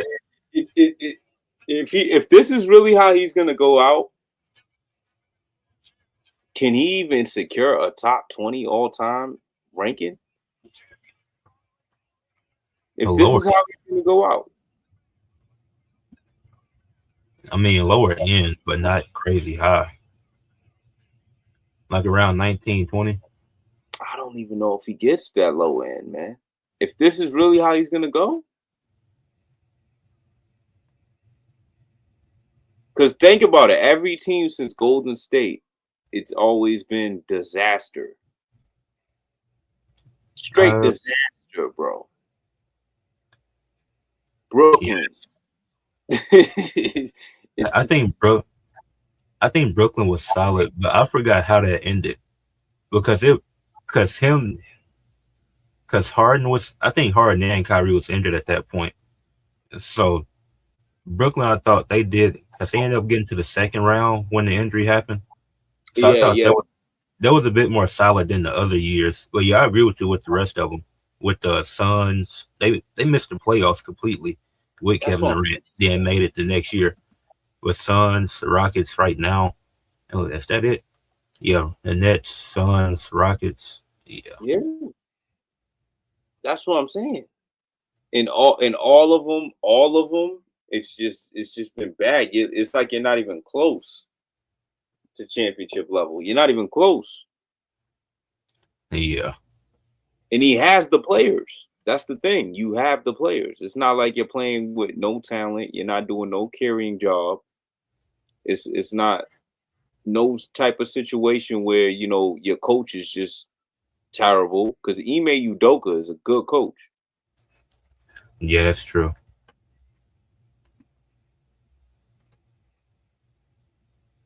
I don't know, man. We might have to do something on that. Like, where does he actually rank? Yeah, that could be Is he better than Dr. J? And in the NBA, yes. Overall basketball career. Come on, Ed. He was in the ABA too.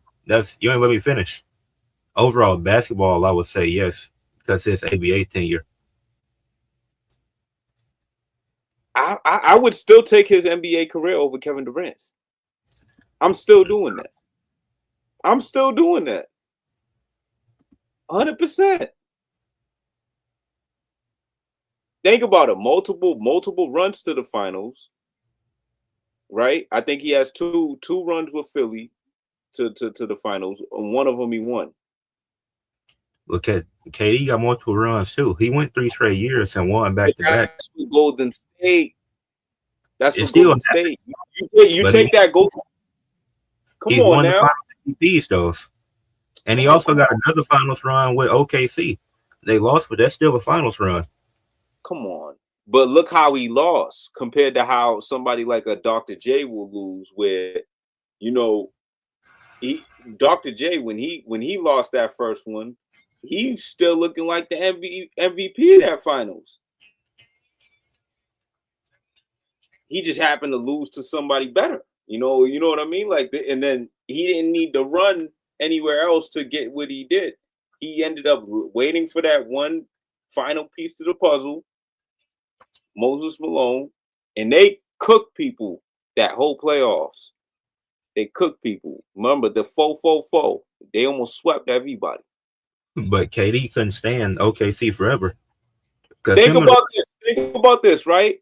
He got Moses Malone, and they almost swept everybody. This dude, what was on the Golden State team, and the Rockets almost took them out.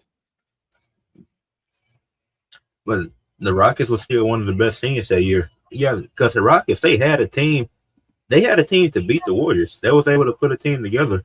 But James Harden and the playoffs don't mix well together. I mean, it did for that run in 2018, and then CP3 got injured in that series, and the Rockets they missed 27 straight threes. So, I mean, yeah, they almost got beat, but almost don't count. Okay, all right. Is he better than Olajuwon?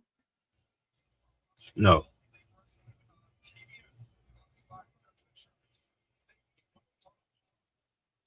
Be better than D-Wade?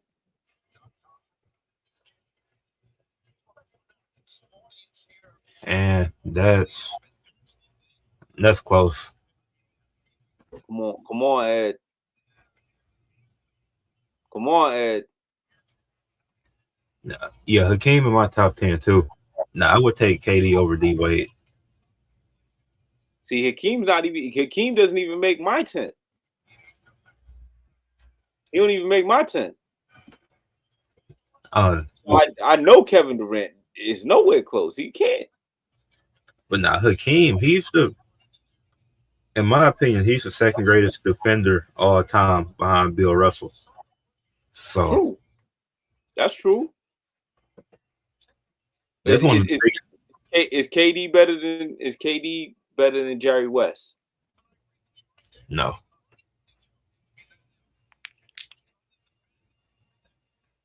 He's not better than Curry. No.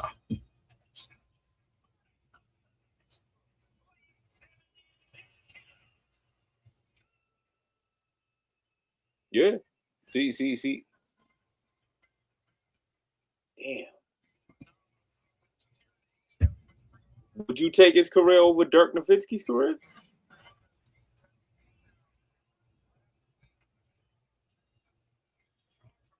I think that's a debate too. I probably would. Exactly. That's something to think about.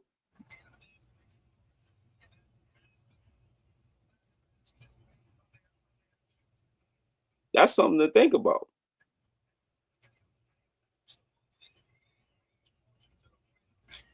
Yeah, Jerry West has some great playoff runs. That's what I'm saying. Yeah, man, I'm telling you, we gotta come back to that. We gotta come back to this, Ed. We gotta come back to this. If we like really narrow it down and really think about these people, he's gonna end up getting the boot, like on the totem pole. I think people just like put him there just because of his scoring prowess. Another top 25 list? Maybe. He said West? I think. Oh, I don't know if he meant Jerry West or if he. I don't know, but he's saying we're gonna do another list. Maybe we could set it up. I think because I think we can get to a full 20 without Kevin Durant. Full 20.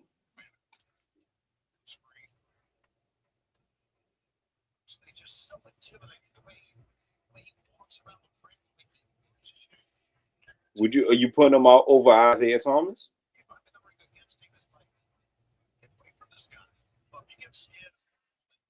Yeah. You sure? Yeah. Wow.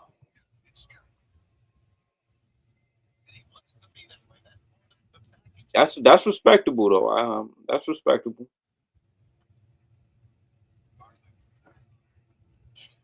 That's respectable. Yeah, but we're gonna have to find some.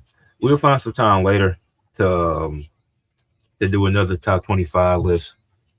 Well, yeah, Sam, plug your stuff before we head out. Hey, y'all already know, man. The greatest tag team champions of the world, me and Dave, man. Wrestling with Things. Catch us on YouTube, all type of platforms. We're bringing the fire straight to you, man. Always straight to you. Always collabing with the family, man. We love Ed. We love everybody else. We coming stronger, man. Yes, sir. This was a great debate, great conversation about basketball. Afterwards, we don't just talk about wrestling; we talk about everything here. So make sure y'all leave a like, subscribe to the channel, a comment if you're watching the playback on it. Got some more stuff I'll be dropping this week, so stay tuned for that as I'm on the road to 1K. And peace.